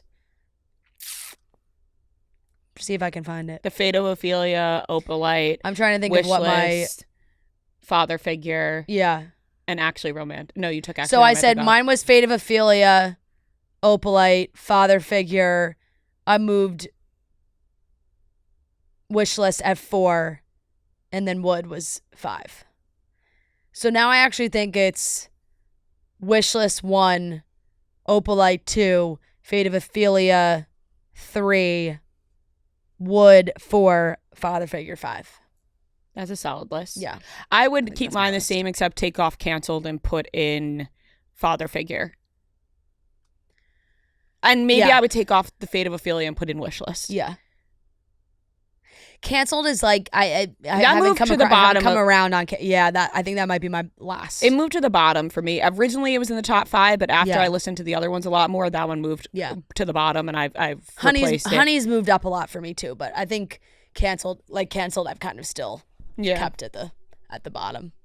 That one's it's fine, but I originally, and then it's moved down, and I like the others a lot more, but I love it. And I got to be honest, I maybe wasn't expecting to love it because my initial reaction was not great. Yeah. But then as soon as the second listen went around, all of a sudden everything changed. I know. Like, even with Eldest Daughter, I was like, I don't know if this is a song I'm going to be like singing in the shower. And then you better believe I was singing in the shower. And even when I caught myself, I was like, I'm loving it. Like, yeah. It's fun. I've definitely found myself listening more times than I anticipated, more times than I listened to Tortured Poets, just because of the vibe, I think, of it. Yeah. Which totally is fair. Everybody.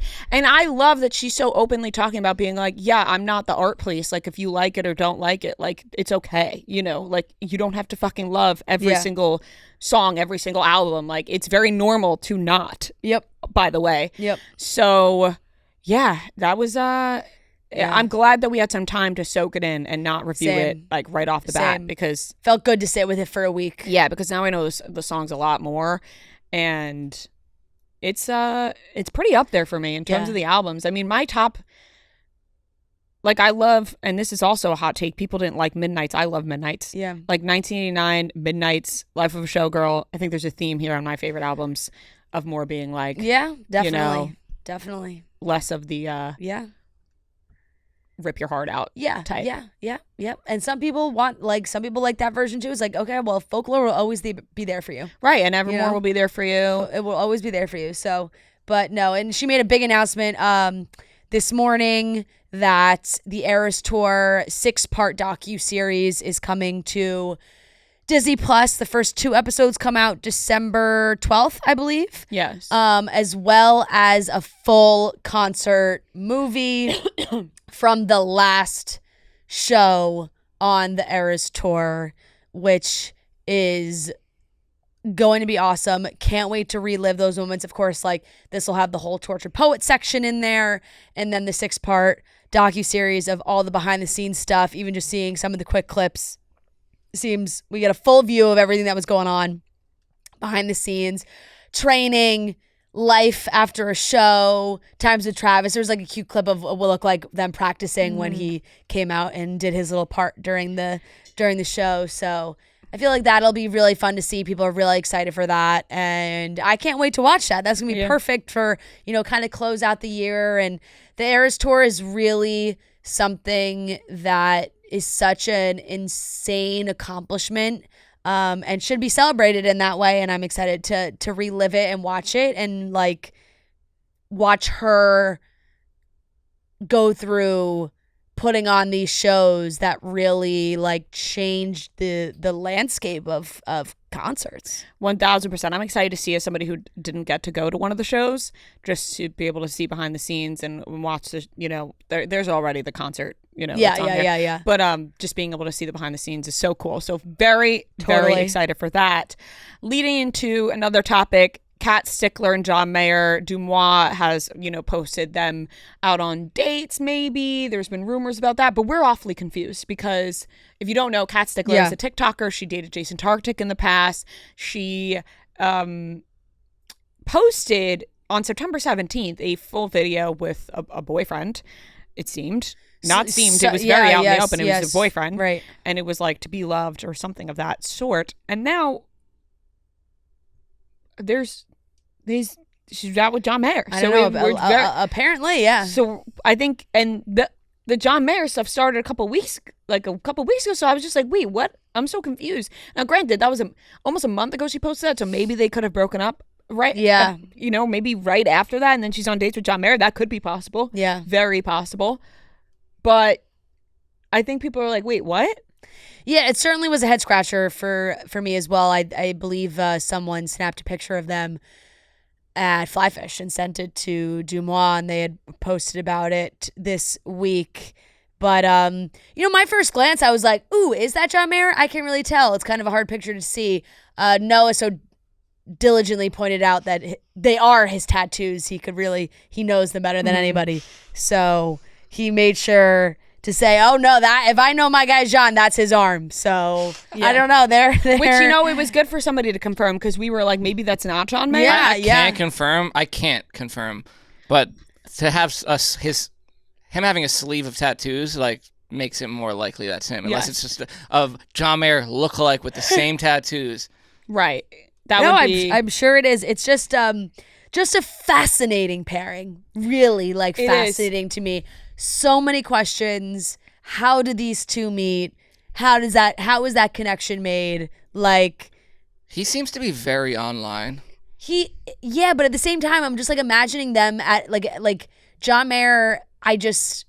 The way he talks to people sometimes, or like interviews and things. I'm just imagining being like, so what's like the ethos of your TikToks? Right. Like, what are you trying to put out in the world with your videos? Right. What's and he's like, I'm just like trying to make people laugh. Like, I don't know. Yeah. Like, it's just a lot deeper level. Like I'm doing skits. Like, Well, what's the meaning behind this skit? The specific skit. 23 seconds into this skit, what was the purpose? Yeah. So I don't know. What a pairing. It is quite the pairing, and I think that really nothing more to say besides the fact of like very confused and wanting to know more. Yeah, I wonder if this will make it out into actually the public, Right. Like, will we see them a paparazzi shot? Is this like a few dates and then John's like, okay. And because I can't imagine him taking on a Jason Tartick type role in the TikTok world. No, and then all of a sudden he's the father. No. Imagine John's doing TikToks. I can't. I actually can't imagine that. Please don't. They're doing ads for household appliances. Right, for Swiffer. You never know. Noah's face right now, he's like looks defeated. Oh, he's distraught. No, he's distraught. I'm like, that actually he's turning red a little bit. He's nervous. He's like, I don't know how I'm going to defend him. John is not. I don't know how I'm going to defend him if that happens. No, he won't. He won't. Yeah, we'll see. We'll see about that. He's got to work on his next album, okay? We shall see. That's true. When was the last time he put out a new album? Years and years, like 4, 5 years. Well, he said he's working on it. Perhaps Kat's his next muse. Listening to the next album, being like, this is about. Could be. I don't know. Fascinating pairing for sure. It is. Moving on, Real Housewives of Potomac, Wendy and Eddie. Yeah. They were arrested for fraud, multiple counts, 118 counts, 116 counts. There's a lot of different counts of fraud going into this. This shit is things not being reported, people thinking that they were faking a robbery. Yeah. So that they can, put claims in, and they've been caught. Yeah. So they were arrested Thursday in Maryland after being indicted by a grand jury for allegedly falsely reporting a home burglary and theft. She faces 16 charges related to making false misleading information, fraud, and making false statements to an officer. And her husband faces 18 charges for the same crimes. A spokesperson for the reality star said her and her husband are back home and in good spirits. They are grateful for the outpouring of concern and support from friends, fans, and colleagues. They look forward to their day in court. At this time, they respectfully ask for privacy, blah, blah, blah. Deputies were called to their home on April 7, 2024 for a report of burglary and theft. They allegedly told deputies that they had just returned from vacation to find that their home had been burglarized. The couple said that jewelry, luxury goods, clothing, shoes totaling more than $200,000 were stolen. During an investigation, the sheriff's office said the detectives found that Wendy and her husband had returned roughly $20,000 of the alleged stolen items to the stores where they purchased them. Detectives also found images of one of them wearing jewelry that had been reportedly stolen after the burglary took place. A search warrant was issued at the couple's home. They were taken into custody. They were released Friday after posting bond. Wendy's been on Real Housewives of Potomac since 2020. Her husband's an attorney, founder of the cannabis brand Happy Eddie. And this really shook the Housewives fandom for sure. We're not as well versed in Potomac. But I know I've seen people talking about it being on right now, and I saw some screenshots of the episodes now, people being like, she's wearing the ring right here on the show that she said was stolen, allegedly. Yeah, the evidence. Allegedly. So I don't know. It really is mind-blowing in so many ways, because she really is somebody that I think everybody thought had their shit together. Really had their shit together. She is a journalist. She's received many awards for her work, and has always been very proud of her work and all that she has done. And it's just kind of crazy that this is happening. Or that anybody who thinks that they can get insurance fraud is crazy, because I really think people are like, who's gonna know? But my God, and they got departments on departments on departments making sure that this shit doesn't happen. When you are on television, yeah, committing fraud, yeah, behind the scenes, it's gonna be easier to get caught. They're gonna see your lifestyle, they're gonna see what you're up to, and there's a good chance that, maybe you shouldn't risk it. I know. But they're always out here risking it. They really are. People, they take that risk and there's no reason to. They really are. It's so crazy. I just think everybody's really shocked that this would be happening with them. And, Wendy, I believe, was on the new wife swap, the Housewives wife swap. I think they're pulling the episode, her specific episode. I think they're not airing or something. I saw something like that they wouldn't be doing it. So I don't know. It's we're waiting to see any kind of reaction. We don't know what else has gone down, but she's clearly they put out that statement that they'll have their day in court. But from what people are putting together, and even just from the internet having a weekend with it, people are like, uh-oh, this is not good, because you're kind of seeing wait, she claimed that was stolen but it wasn't, or I mean, having the evidence that you went and returned for money some of those items that you said were stolen, nuts. Really not good. So I actually just saw an article just came out. Andy just said on his radio show, because people watched Watch What Happens Live last night thinking that they were going to talk about it, but maybe they pre-recorded it because it wasn't talked about. Andy said, I want to say that all of you, I found out about the charges against Wendy and Eddie on Friday morning, and there's not much that I can say. I know nothing of the charges more than you guys do, than what I've read. He then said, I'm sad about this. I'm really sad about this. And Wendy is just, I'm a Wendy fan, and she's been a great housewife and a great role model. He then said, she's always led with education and her solid family values. And so I'm really thinking about her and her family, and I'm certainly hoping that this is all some big nothing. So it's like, yeah, you can hope that that's the case, but I'm not quite sure. Right. I guess we'll see, but when this happened, Andy's like, another one? Really? Right. It's like, you gotta be kidding me. Come on. How's this happening again? Yeah. There's just the life of a housewife. Like, I guess that's the way it goes. I know. I'm surprised. We haven't really gotten a lot of insurance fraud. Other counts of fraud. Insurance fraud, that's a new one. Yep.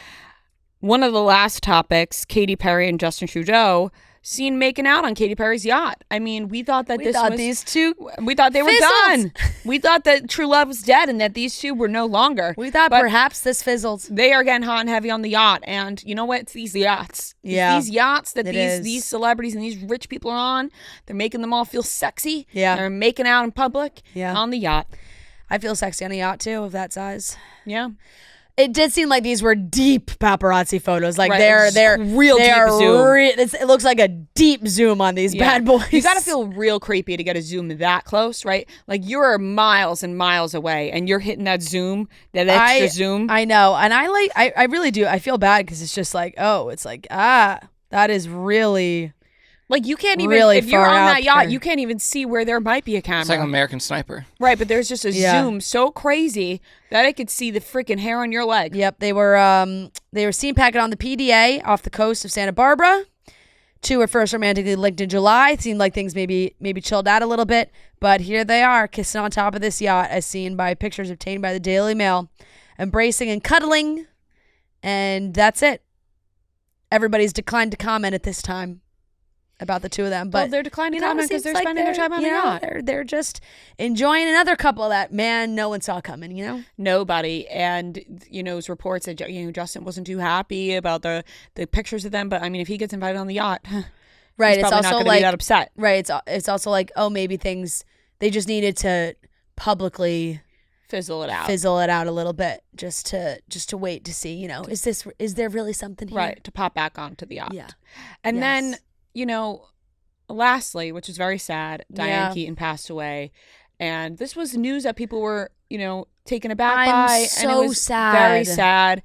And there were so many people that had such wonderful things to say. Such wonderful things. I watched this whole video of, I don't know where she was. It was some sort of Hello Sunshine event, Reese Witherspoon. And oh, yes, I saw that. Yeah, she had just learned of her passing. And she just told like an awesome story of Diane really being there for her so early on in her career, like one of the first movies she ever did.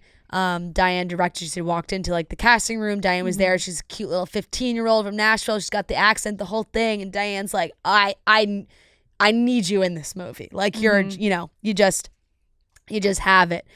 And having her there and helping her and just really so many people sharing so many amazing stories they have with her, and people thinking back to their favorite movies and all the amazing things that she's done. So many iconic movies. So many iconic roles and movies, and breaks my heart. She was 79 years old. We don't really have more details. It's like completely fair. I think her family is keeping that private, but they shared the news of her passing, and she had kids. She had kids later in life, and it's just, that was just so sad. The movie I was thinking of, because everyone obviously goes right to Something's Gotta Give, Godfather, Annie Hall, Family Stone. I mean, everybody being like, my Family Stone watch this Christmas is gonna hit different. It's like, yeah, it certainly will. Yeah. But I always loved the movie Because I Said So. It was like, I loved that movie. Such a good one, which by the way, I Googled this morning because I was like, I couldn't remember. I was spacing on the name of it, but I was remembering the whole plot in my mind. I was like, what is the movie I'm thinking of where she's with Mandy Moore? And like that. I was like, oh, Because I Said So. 3% on Rotten Tomatoes. 3%. That's wild. And I fucking love, I was like, I love that movie. Tomatoes. You can't. I know. Trust it.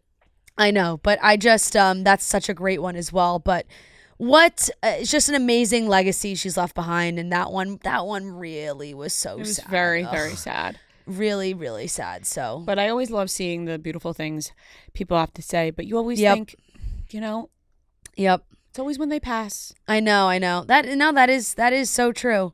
But I think everybody should, toss on your favorite Diane Keaton movie. Yes, and there's many to choose from. Because they really are. But yeah, that was a sad one. Al Pacino said his biggest regret was not marrying Diane Keaton.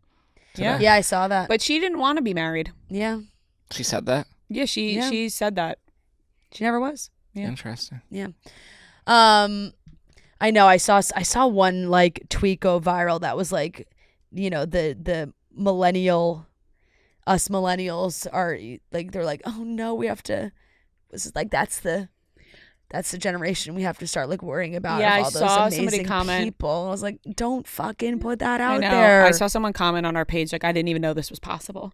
Yeah. Right. Like that's what you're like. Yeah, I didn't even think that this could be possible. Exactly. Yeah. So exactly. Sad. That really is true. I mean, boy, did they have me in a fucking fright. Also last week when Dolly Parton's sister was like, "Oh, pray for Dolly," for Dolly, and everyone panicked. And I was like, "Oh no, do not do this. Or do not say that right now." No, and then her she sister was just like, she's just sick. She was like, she's had a cold, and then Dolly made a whole video and everything. But that was another one where you're like, "Oh, right." No. Her sister was like, "I just believe in the power of prayer. She's just sick." So you like, scared everybody. Seriously, you scared everybody with that. All that right, is very true. That wraps up the topics, and we'll be getting into the weekly watch report. The NFL season is here. It's the perfect time to make sure you have your gear ready to go. I got my hat on right now from 47, my Eagles hat. I'm always looking at the beginning of the season. What hats do they have? What's the new selection? Because they are so great. I think I have like every Eagles hat. They're just the best. You can check out their site now for new drops all season long. I'm obviously the most excited about their NFL hats, but they also have new drops launching for the NHL, NBA, and NCAA all fall and winter. 47 isn't just game day wear. They focus on the quality and style of the product. So really, it goes for any day of the week. Yes, of course, you can wear it on game days. Do I have my Eagles hat on Sunday? Yes. But do I have it on all the rest of the days? Absolutely. They're the greatest hats. 47 also is not just hats. They have t-shirts and sweatshirts to put together the perfect outfit for your favorite team. So you can shop 47brand.com now and use our code CITO for 20% off your purchase. All right, let's get into the weekly watch report where we talk about the things we watched this week. Weekly watch report on Monday, weekly watch report on Monday, weekly watch report on Monday, weekly watch report on Monday. All right, let's start off. Love is Blind. Oh, I was going to start off with all the things that I didn't have much to say about, but watched to get through it a little bit quicker. Caught Stealing. I watched the Austin Butler, Zoe Kravitz movie. Oh. And can you buy it? Is it? Yes, you can rent it. No? I have never been more confused about how I felt about a film than this movie. I'm kind of intrigued by that. No one less believable as a humongous baseball fan than Austin Butler. Oh. Go Giants. No. That's tough. The way that he called his mother when he was going through, I don't want to spoil the movie, but he's going through all this shit and he's got to warn his mom, whatever. And at the end, he's like, go Giants. It's like. Which, by the way, like, it is kind of important because that's like the background of his character, but it doesn't really the baseball part isn't that forefront of the movie, but 1000% agree with you that what happened to him could have been anything. The beginning of the movie. No, but it could have been the beginning of the movie. Want that to be his background. Him being a massive Giants fan throughout baseball, San Francisco Giants, throughout this entire film, and randomly the Go Giants and his mom calling about the Giants and everything Giants being hat, always wearing and on the radio listening to I'm watching the movie what does this have to do with I don't want to spoil it because the background yes, it is important what happened to him. He was going to be a baseball player and something happened and he's no longer, but there is no part of him that was believable as a baseball fan. Yeah. I just find it. I know He's he's caught stealing a baseball pun. Oh wait. It is a baseball pun. Oh my god. Well, I Yes, just that is a baseball I've been pun. so fucking off my game recently. Yes. Like, how am I missing It's that? a baseball pun, but the premise of the movie really doesn't have. It doesn't really matter. His background matters because of who he is now and like what happened and has changed him, and you know. So yes, it is important that like he was going to be a baseball player and that ended and that's done for. But him being a this major Giants fan and getting on the phone and his mom, and every time something happens, he's checking the Giants score and go Giants and all this, I think is so not important to the movie. It's not. It could have been you could take that out. You could and take he that out. Got hurt. He could have wanted to be anything else. You could have kept him being hurt from being a baseball, like you could have kept him wanting to be a baseball player and still taken out the random go Giants that was throughout this entire movie. You'd be locked into a scene and all of a sudden he'd hit you with a go Giants and you start laughing. Like you're like, what? He was in a hospital bed and she gives him his Giants hat. He's like, oh. Yeah, he's like, but what happened with the Giants? It's like, what? Yeah. Like it took me out of it many times. I was like, I do not understand. And there's no one less believable as a humongous baseball fan than Austin Butler in this movie. We've talked about it many times, but it's just something about Austin Butler in general that I just can't fully buy into any character he's playing because of his voice. We know. No, but here's the thing. Watching this movie, sadly, I'm with you. Like, I was really, like, I liked the movie. I did not like the movie. I thought the movie was good, not fantastic. Overall, it was really entertaining. liked it. Zoe Kravitz is always great. Randomly, Bad Bunny was in it. I forgot that. That I was really like, wait, threw me what? off. I was like, Bad Bunny? Bad Bunny has been acting. No, he was great. But I was like, wait, I forgot Bad Bunny was in this movie. He was great. Benny? There's something about Austin Butler that, like, maybe this just wasn't the role for him. Like, I don't know. You're like, you know what? I just think this was miscast. What role is for like him? Not trying Elvis. I wasn't really. I'm really not trying to be a hater because I know it's like talked about ad nauseum between us now. I couldn't buy into him being this humongous baseball fan. I just couldn't. Yeah. I don't know. I just couldn't. But I will give the movie a B. Solid. I thought it was good. Yeah, I That's liked what it. I gave it. Yeah, I thought it was a good movie. Chad Powers. I watched the first 3 episodes, the Glenn Powell show on Hulu. I very much enjoyed it. I think Glenn has done a wonderful job. He created the show with other partners, and I really enjoyed it. I will give it an A-. It's my kind of show. I gotta put it on. I haven't watched it. Let me tell you, this is my kind of show. Yeah. You got some goofs. You got some. You can tell semantics. There's semantics. You can tell that there's a romance brewing of some sort. Yeah. You know what? I'll give it a B+. Yeah. I'm gonna give it a B+. A- is too high. Okay. It's that's too high. I did really enjoy it though, but I'm gonna give it a B+. You know, Mark Sanchez's wife is in it. Really? Mm-hmm. What role? I don't know. Her name's Perry, the actress in real life. I don't know. I would assume she would maybe be a love interest, just knowing like, wow, age-wise, she's and who she is. You know, Yeah, she plays the Perry- coach's daughter. Perry Matfield. Yeah, she plays the coach's daughter, and you can tell, in my opinion, that a romance is brewing. Yeah. I just like that. Just like sucked for me. Like I saw that because when the Mark Sanchez stuff happened, I like immediately thought of her. She is lovely. I met her at the Super Bowl, in Arizona. Yeah. It's just kind of funny enough. Like we were with them for a little bit of time before the game. Mm-hmm. And she was so sweet. I really, really liked her. And then when all this shit came out, I was like, oh God. And then on top of that, I was like, oh my God. And she just had like this is so awesome. Like a career, like a big career moment. Like this show is like going to be huge. She's really good in the show. This shit happened. This shit happens. Fucking sucks. Yeah. She's crazy. really good in the show. I didn't know that was his wife. Mm-hmm. Well, I like her role in the show. So yeah. B+ feels B+ is accurate. A- too high. Yeah. Hey, who knows where the show will take you? Exactly. I need to leave room. But I thought it was funny and cute so far. Yeah. The Victoria Beckham documentary, I watched all 3 parts. I watched that as well. Fantastic. Yeah. I mean, It really is so crazy, though, to see. And it's still this like the way that the media treats women and how they look, and you can It's crazy. look like Victoria Beckham but have these people say these things about you, and it alters the way that you look at yourself and how you treat yourself forever. Like, she hasn't had a piece of chocolate since the 90s. Why do you think? Because it's not because she doesn't like chocolate. It's because of the way people have treated the way that she looks like, and that fucking sucks. Like, that broke my heart.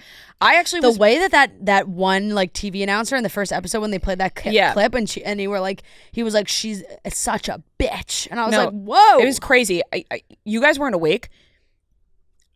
I was bawling on the plane watching this, like genuinely sobbing, where I thought maybe somebody was going to check in on me and ask me if I was okay. Oh my God. Because I just, it's true how much it really sucks the way that people put, how you look, like, really, the comments that people make and how much it affected her. And like, even David Beckham being like, I know my wife as somebody who would come home and throw a tracksuit on and drink wine, and like that started to change because of what people were saying about her, and her saying that she's been told she's too skinny, she's been told that she's too fat, calling her porky posh or skinny like all these different things, and it really affects the way you see yourself. And I think a lot of us can relate to that, especially as women. Like, sometimes you look in the mirror and you're like, what the fuck, because it just, there's so much pressure people put on like the way you look, especially in the media. So I felt, she's really like, it kind of gave it a great insight to like what she has, pushed through with, Victoria Beckham, the fashion line, failing, and David Beckham, helping her, putting money into that, and it going into the red, and, then people being like, oh, her husband had to pay for it, and like her just wanting to prove herself, and the Spice Girls ending, and that was her identity, and she loved being a part of the Spice Girls. And even just, when you see someone like Victoria Beckham, and they say, I was bullied as a kid, I was an outcast, right? And you're like, yeah, of course, Victoria Beckham, you were. But then they show the pictures and the videos and all that, and you're like, oh, maybe she really was an outcast. Like, you never really know. You really don't know what somebody is going through behind the scenes or what their earlier life was, and I just found it to be incredibly interesting, and I think she's so fucking cool, and I think she's hilarious, and I love watching their banter and their dynamic. I would like David Beckham, maybe this is their banter, but I would like him to be a little bit more obsessed with her. I know that they've been together for 27 years, but sometimes I'm like, David, loosen up a little bit here, but that's, they clearly are very much still in love and support each other, and they're in their 50s and they look fucking fantastic. It's just crazy to see like somebody who you like think is like so powerful and such a boss and everything with Victoria Beckham, and then be like, oh, but she has all these insecurities that maybe you feel sometimes. And it's just it's, I wouldn't say cool to see, because you don't want anybody to feel that way, but it makes them feel very human when it's you very would humanizing. Look at someone like them in their life and be like, oh, they don't understand, but they do.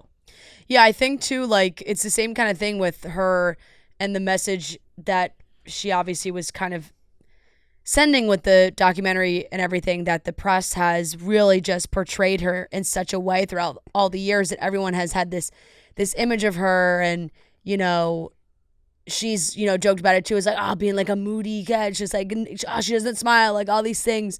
And she is unintentionally very funny. Like, even when talking about like the not smiling, she's like, well, David stands on one side of me and that's not the side. Like, I smile out of this side. But I don't know if it's just because like when you get to be like when you're in that certain age group, you see famous people depending on what era of life they were in then. So I really wasn't as familiar with Posh because Spice Girls was just like a little bit too early for me. So I didn't quite, like, you have a different image of Victoria Beckham. So it was so cool to watch that like old footage of her and like the theater kid who wanted to dance and sing, and you're just like, it's funny because like obviously she's in Spice Girls, like like like she is iconic for that reason, but like connecting that version of her from the early 2000s to that young girl who was like, wanted to be in theater and was singing, cabaret and like all these things. It's like, oh, this is totally right. You see where it all comes from. It was interesting. You know who she reminded me of? Ekin-Su. That's fair. Like, yeah. You know how Ekin-Su was always like, I'm weird and quirky, and just like the way that she talks, I was like, that's what I was getting from Victoria Beckham too. That's so true. Which was really funny. Yeah. And obviously, they're both British, so I think maybe that's why. Yep. But it was all very cool to see. You know, having so much drive is like it's inspiring to see someone just like, and obviously, you know, when you. There's a little bit more when you have a little bit more of a name and you have more of a pull and you have money. You can't deny those things that she has more of a. But she also had to fight against all those. She had to fight against all those things too, because people had such an idea of who she was, and they immediately just like tossed that away because they're like, oh, she's like, of course Victoria Beckham's gonna do this. Like, she can't do this, right? You know? And it's so funny that like the media saw her one way. Meanwhile, growing up, I thought Victoria Beckham was cool as shit. But like, you know, you're looking at a bunch of, you know, men on you know, talk shows and whatever call her a bitch and call her all sorts of names, and you're like, well, and meanwhile she's talking about how when she's walking with Eva Longoria and Eva Longoria is laughing, throwing her head back in the picture, she doesn't care, but for Victoria, she's like, I can't even do that because I'm so afraid of what angle people are going to catch me at, and you know, so self-conscious for such a beautiful woman. It's UK tabloids were also so like really fucking they're just ruthless, so ruthless, and you know, it shapes who they become later on. But it's it seems like she's in a great place now, and she's like fought through these things, and obviously there was no mention of the Brooklyn Beckham, Nicola Peltz Beckham, right? You know, family scandal. No mention of that, but I guess that makes sense. You know. Yeah, I mean, I think they filmed this also a while ago too. You know. Yeah. They weren't going to toss that in randomly. They weren't. You know. So that's fine. But I thought it was incredibly interesting. I'll give that an A. Very solid. Love learning about people, stuff that you wouldn't think you would learn about there, and then. Love is Blind. Caught up on all the episodes. Wow. I mean, wow. What a season of freaking weirdos. I mean, my goodness gracious. This was quite the cast. I've seen so many TikToks of people being like, you know, I'm good on Denver. Like, yes. Which is funny, and you know, there are plenty of great people in Denver. We have met tons of great people in Denver. And I know the great people of Denver are watching this show and being like, I can't believe these people are representing Denver. Right. It's like how when people felt when Jersey Shore came out, and you know, people were upset. Yeah. But yeah, crazy. I would imagine some people of Denver are like, really? This is our representation? Because there are some odd balls on this season. A lot of people that you wouldn't think like would pass a psych test to like get on the show. Yeah, you know? I don't even know where to begin, who to begin with. I know. There's almost too much to discuss, and we might have to It is hard to kind of do it when all night, you know, it's like it's pods and after. It's like you have everything. We've seen it all. All I know is my mind was boggled watching a lot of it. And I was like, Fran, you gotta download this immediately, and you gotta catch up. And Fran was catching up at a fast pace. Yeah, I sure did. At every free hour that we had. I sure did. I was like, I'll turn this shit on. I'm gonna turn an episode on because it's just crazy shit was happening. I mean, we had, you know, I don't even know where to begin. Like because we watched them all.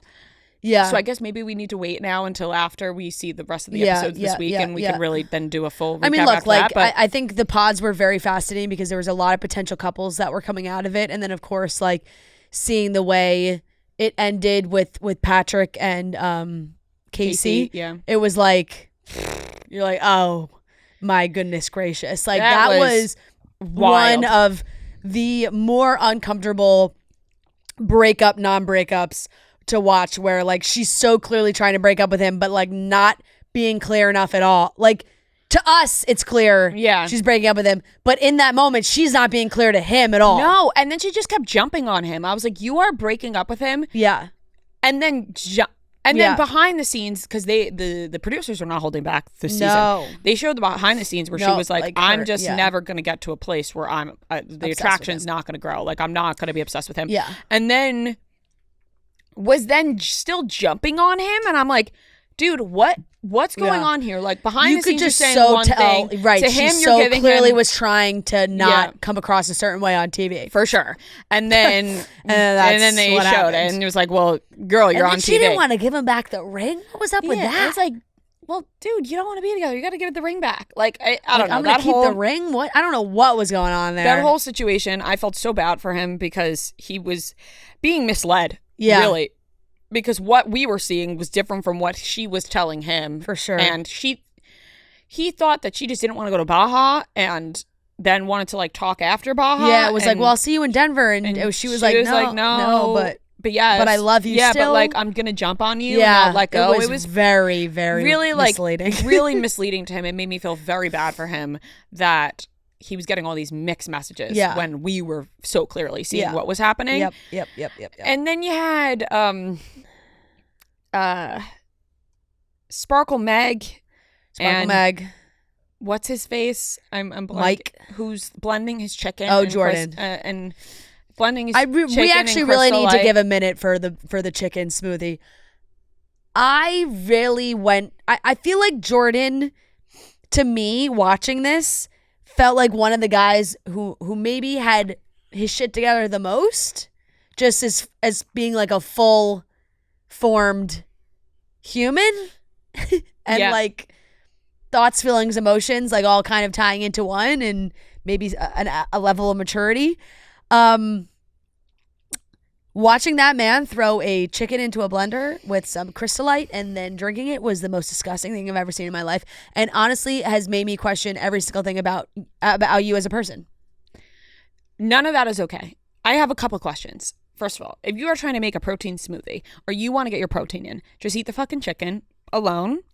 Or there's other things you can put into a smoothie that would be protein. That clearly would not he must be one of those people that like thinks like protein powders like have extra shit in it that he doesn't want. Like I don't. Okay, but then just eat the chicken. Yeah. Right, just cook it and eat it. Just cook the chicken and eat the chicken straight He's up. like, this is so much faster. Is it really? No, because you gotta clean your blender. Yeah. You gotta put everything in. You gotta put the Crystal Light in. You gotta clean everything now. Honestly, if you just cooked your chicken and ate it, I'm feeling ill thinking about it, especially when Sparkle Meg tried it and she was like, oh, the texture. And I was like, it's all fucking disgusting. And that right there alone would make me walk out. I would say, I cannot marry you. I can't. If you're going to blend your chicken in a blender with Crystal Light, we're never going to work out. You're a psychopath. Yeah. So that was a big no. I think there's a lot of elements there in that relationship that are like, sometimes I watch the two of them and I'm like, okay, it's kind of cute. But at the same time, I'm like, they can't get married and she's never met his son. That's the way that Sparkle Meg kept being like, I'm going to step in as Luca's mom when Luca has a mom did not sit right with me. Yeah, like, there were some statements that felt a little You will be a intense stepmom and you will be a second mom maybe. But to be like, I'm going to be his mom when he fully has a mom. Yeah. I'm like, what a... Right, and I also thought, like, First of all, this was before they even met in person. I'm like, what? Maybe Jordan has him more of the time or whatever, but she was like, no, we kind of split up 50-50. Yeah, like, okay. He has a mother. Yeah, I don't know. And you could be a stepmother, but you're like, the way that she was talking about it, I'm like, this is weird. Yeah. You guys never even met yet. I didn't like Mike at all either, really, too. And I did not see enough people talking about his absolutely brain-dead diabetes comment. I mean... The way that he stepped in and was talking about the diabetes and being like, I mean, you should go take care of yourself. I was like, bro, this guy you're not clearly you don't know anything about diabetes. No idea. Like, let's talk about the different types of diabetes. I was like, oh my, he just doesn't know that there's different types of diabetes and you can just have diabetes and it has nothing to do. That was crazy. And then Nick with... I'm forgetting, he's with Annie now, who he was talking to before. Katie. And the way he treated her about the religion thing, I'm like, whoa. Like, this was just quite the jump. Look. She was very open and honest in how she felt. Yeah. And all of a sudden, he, like, freaked out over that. There's a lot to say about Nick. Yeah, I mean... There's a lot to say about Nick. And, listen, there's a lot of TikToks talking about Nick. And so many people have said it where like they make these videos and they say things. It's like you never want to make assumptions about somebody or characterize somebody or label somebody that's not ready to be labeled, but something is up with Nick, and that is for sure. And even just like there's the signs. There's signs. There's plenty of signs. There's conversations that have been had. There's things that have been said. There's words there's phrases that he's used that people are like, how does he even know what that is? Like I don't know. I think Nick this is not the right show for Nick. Yeah, I know there was not the right show for Nick. No. And I don't know what world Annie's living in that she thinks Nick's the guy for her. No, yeah. I mean, they're weirdly like... I think they're going to get married. Yeah, no, I think so too. I think they're going to say yes. And weirdly, I said this to you, it's weird that they didn't even see each other and Annie looked like his mom. Yeah. Like, I was like, I don't know what's happening here. No, the whole vibe, threw me off. The whole for vibe, sure. 100%. And which does kind of connect to, Joe has had his moments, to say the least. Yeah, Joe. Joe's gotten a little too drunk a couple nights. He's getting loosey-goosey on the show. Joe's gotten a little too drunk a couple nights. And my God, Joe is also not ready for this show. I can throw it like Joe certainly will not be saying yes to the altar. I can guarantee that. Joe didn't know what show he's on. Joe will was like, we're getting married? Certainly not be getting married. There's absolutely no way. I think Joe's looking for his 5 seconds. But his,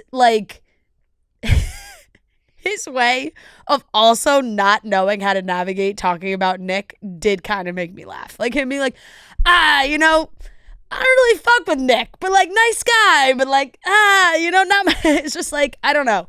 They're clearly everybody's picking up something of that maybe they're Nick's a little manipulation going on. What's going on? I don't know. But I feel bad for who's Joe with? Madison seems so lovely.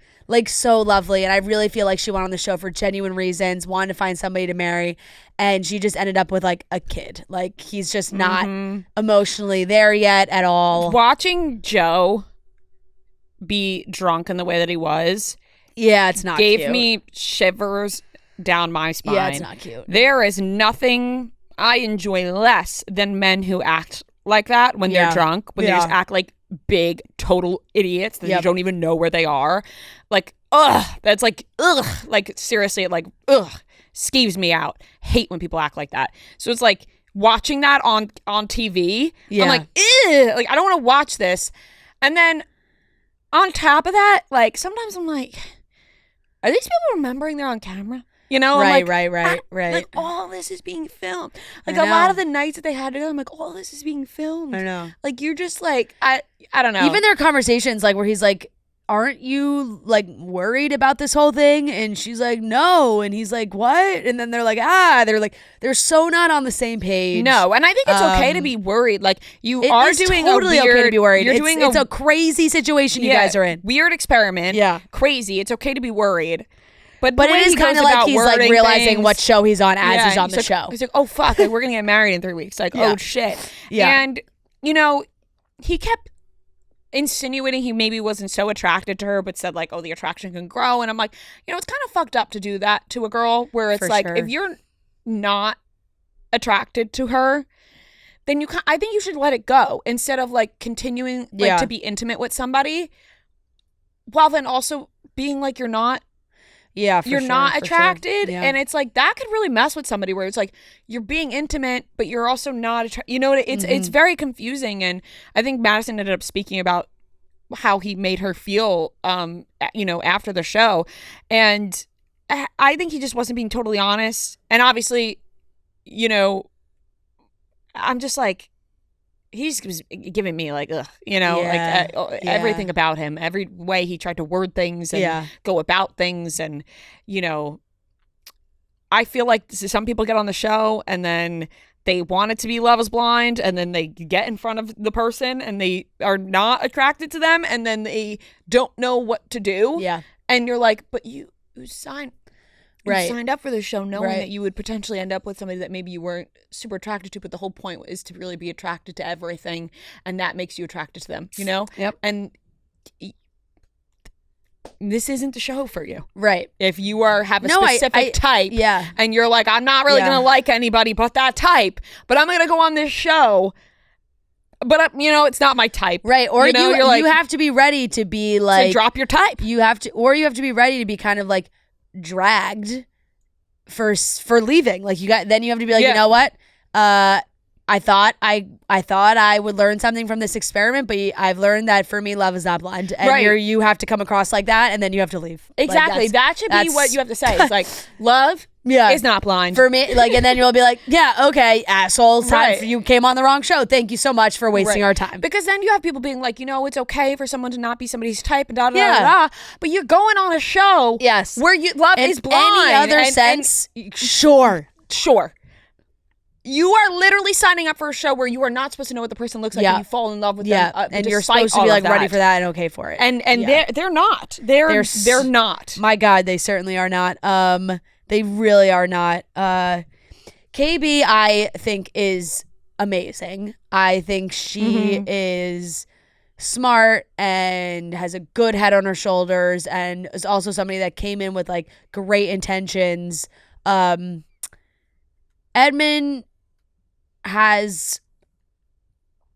clearly been through a lot, and he said that throughout the show and talked about his life and his childhood and all these things. I just don't know if he is in this moment emotionally ready to be married as well. I feel like there's still some things that he needs to figure out about himself, that he needs to work on without a partner, that you're like, and then that happened, like the way that conversation went. And I know everyone's joked about it and it's gone viral on TikTok and everyone's using it in like other ways. But like them talking about their sex life and her saying, I'm don't want to be intimate until the wedding, and having these things, and kind of opening up about her past and maybe saying like I haven't done, there's been times I haven't done that in the past, I haven't been emotionally connected to that person, things have happened, and like kind of throwing a tantrum hearing that just because she said she isn't going to sleep with you, and like then really having a major meltdown about it was perhaps raised a red flag. For sure. A caution flag, at least. Definitely. And I think that there are some things going on with Edmund that I'm not sure how he was put onto this show. Right. I think that that's also been talked about, where it's like we're clearly seeing some actions being displayed that some were like reactions that are really maybe telling, he shouldn't be on this show. How did he get put on this show? Yeah. So yeah, that was no good. That was no good either. Yeah, I did not like that either. No. I mean, I really don't think, once again, most of the time you do watch and you go, oh, I don't really know if any of these couples should get married. Some of them often do. Oh, we're missing who's the one that got engaged first, like right away? Allie? Yes, and I don't remember the man. Anton. Yes. Right? Yes. Yeah. They seemed like everything was smooth sailing, no issues at all, until Anton's bud came along. I was talking about them going to the strip club and getting drunk, and I think that was also maybe like not raising some red flags too. She's very cute, but she also seems like a little quirky. Like there's certain things that she said that I'm like, well, when they had that like makeup conversation, was it makeup? What were they talking about? When she was like, have you ever worn makeup? And he was like, no. I kind of zoned out with them a little bit. Yeah, and because then they were like off so early. Yeah. And then she's like, I don't know. Sometimes I'm like, what is she saying?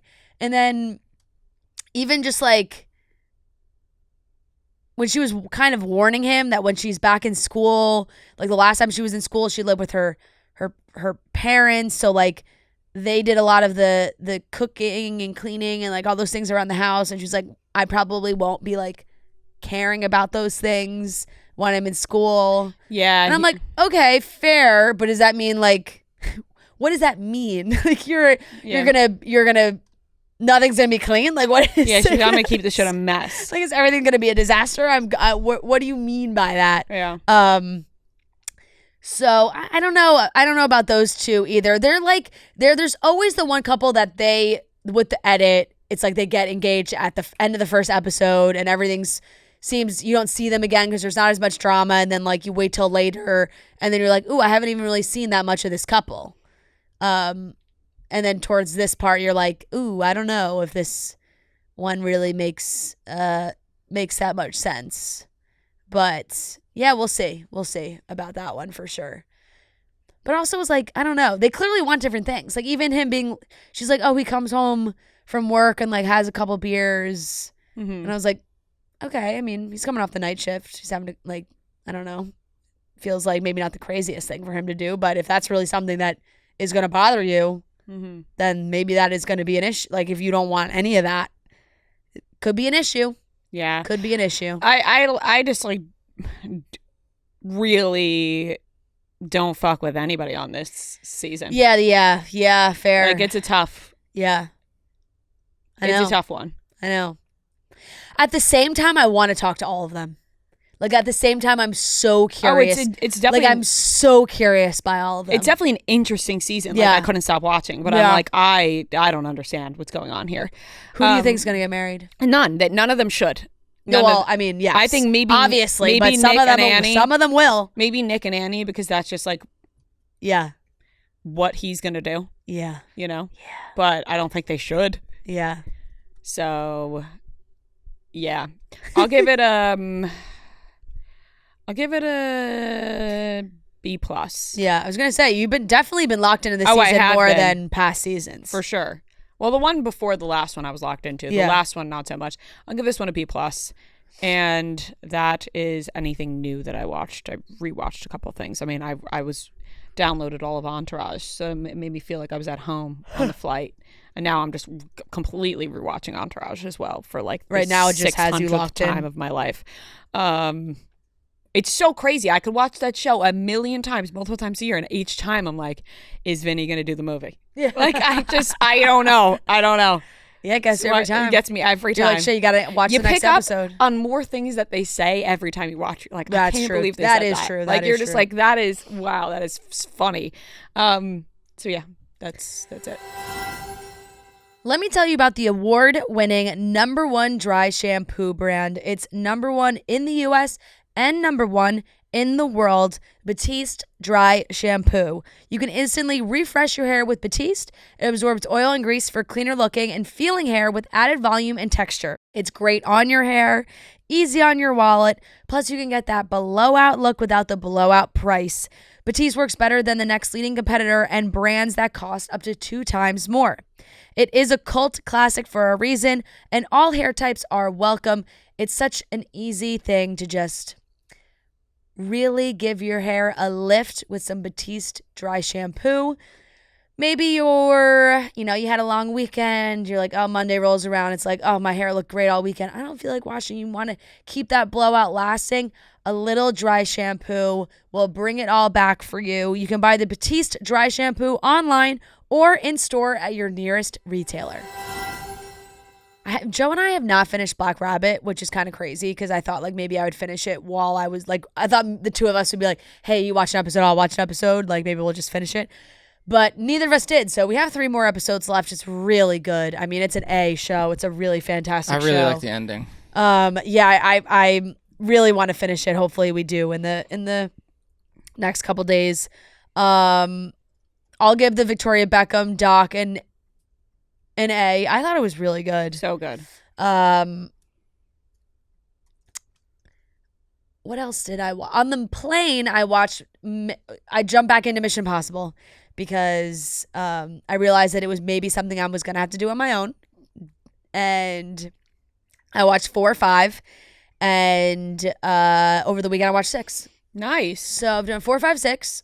6, by far, I think, my favorite so far. Really liked 6. 4's fine.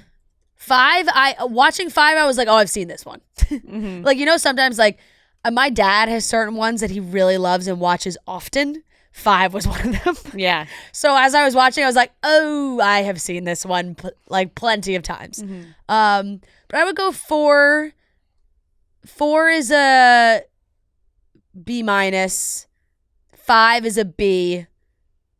And honestly, I think 6 is like an A-. Solid. It's up there. Good action, good drama, good switcheroo. Some of the switches I kind of knew because it's like, oh, you sort of know the sense of like that's the one Henry Cavill's in. And then Love Is Blind is a B+. I agree with you on that. The pods are always so good. And then like when they're trying to be a couple, sometimes things just you're like, oh God, this is awkward and weird. And let's just see if you get married, you know? I started The Buccaneers, which I'm pumped about because people have been telling me to watch this show since it came out. Like, people are like, Fran, you would fucking love this show. It is a show, like, this is the genre that you love. And they are right. It is. And I did love it. So I was late to the game. I watched basically all of season 1 on the flight home. A little slower to start. Like, at first I was like, ooh, I don't know if this is like maybe I thought it was going to be a little cheesy. But by the end, loved it. Like, I would grade those earlier episodes like not as well as it would grade the later episodes, because then it was like, oh no, there's like legit good plot points and things happening here now that I was interested in. Season 1, I'll give an A-. Really enjoyed it. Great. Some Taylor Swift involved too. The end of season 1, they got a Taylor Swift song playing. I was like, okay, this is good stuff. And I've heard, I don't know anything about it, but I'm excited for when I finish the second season to dig into, apparently there's a lot of behind the scenes lore within the cast that I don't really know anything about. I don't even know, but people have been like, ooh, there's drama. So I'm excited to catch up on whatever that is. But it was funny. It's one of those shows that I think so many people watch, but then like don't talk about or isn't talked about. Like, the amount of girls or people I do know that messaged me being like, holy shit, I fucking love this show and I have no one to talk to about it. I was like, wow, there's all these, like, a lot of my own friends were like, I fucking love the show. I don't have anyone to talk to about it. I was like everyone's just been watching. Everyone's been watching it. Yeah. And then I watched the first 2 episodes of the second season, which I'm very interested to see where it goes. One of the most hateable characters I posted on my story. Just, like when the character's hateable and then they just have one of those faces that just links up to how hateable they are. That's this guy. The first 2 episodes of season 2, I'll give like a B+. Like, they're, we're building to something. And I kind of think that that's all I watched. I have a bunch of Bravo to catch up on. Oh my God, I can't wait. I watched part 1 of the Miami reunion, which I'll give a B+. Part 2 came out when we were away. I gotta watch the things people are saying about the clips I've seen of part 2. Out of this world. I could try and sum up what is happening to you, but I think you'd be like, what? Yeah, I think I saw some clips. I think I might just have to watch the reunion on my own. Yeah. There's a Yeah. I saw the sleeping together. Yeah. Crazy. So I'm very excited to watch that. And I kind of think that is, yeah. I think that's it. I saw, do you want to grade Dancing with the Stars? You watched the episode. Oh, yeah. Wow. Disney Week was awesome. Yeah. Disney Week was superb, I would say. Wow. There were some fantastic dances. I mean, Alex Earls, I thought, was incredible. Maleficent was, I think, she deserved a 9, in my opinion, at least one of them. Whitney and Mark are so good, and they got a 9. And I thought, honestly, maybe it was the design and the spookiness of it all. Like, I thought Alex Earl deserved a 9 as well. Yeah. Like, I just thought it was so good. I love Jordan and Ezra. They're one of my favorites. Yeah. I thought they were so cute, so fun. Riley and Scott. Yeah. They did Bop to the Top. Bop to the Top, which was really cute. I'm always thinking it's cute. Yeah, you know, yeah, I'm never like blown away by their dance, but I'm always like, that's really cute. I'm trying to think. Danielle messed up, but it was King Louie. Yeah. So, you know, obviously I was biased to that. Yeah. I'm trying to think who else I loved. Disney Night was just so fun. But I rewatched Alex Earl's about a trillion times. Yeah. Like hers was really a good. trillion. I did not love Dylan Efron's. I love that spooky version of that song. The Lana, like, it's just so good. I did not love Dylan Efron's. That's fine. I'm not loving really any of his dances, if I'm being completely honest. I know. Oh, I know. But here's I'm going to move along from that, though. I think he's doing... Yeah. I'm more locked into some others. Yeah. I think that's fine. You know, he's still doing his best, and I think that's great, and I love how happy it makes him and how hard he's trying. I could really appreciate that. I think his dance this and I think you could really go cute. the same for Andy, but I gotta be honest. Well, Dylan's a way better dancer. No, of course. But I'm just saying, like, what I'm about to say. Oh, because of course, you know, he's trying so hard and he's so happy. As for the same for Andy, is trying really hard and he's happy. And everyone thinks he's so cute. I'm done with it. I had about enough. All right. Yeah. You're voting somebody out of pity. Yeah. At this point, okay. I agree. It's enough. It's not how I like to. Unfortunately, it's like I'm very intrigued to see how the voting goes the rest of the season, because I've seen a lot of people on TikTok posting it too, and it is definitely a little bit of a battle between the older viewers and the younger viewers of like they're doing to Love Island what like they're doing to Dancing with the Stars what they did to Love Island, which is I'm gonna absolutely, my head will explode, because it's the same kind of thing, and it's like that mob mentality of everyone not voting on who they individually like and care for. It's like they go online, they see who everybody likes and doesn't like, and then they're like, okay, who are we voting off this week? It's like, no, that's not you're not voting people off. You're voting for the people you like. People you want to stay. And I mean, that certainly happened with Hilaria. I know that there's obviously people have their opinions on her as a person and all these things. And I think maybe like judged a little bit unfairly for that. I think we're still holding on to a lot of these things that happened years ago, and that's fine.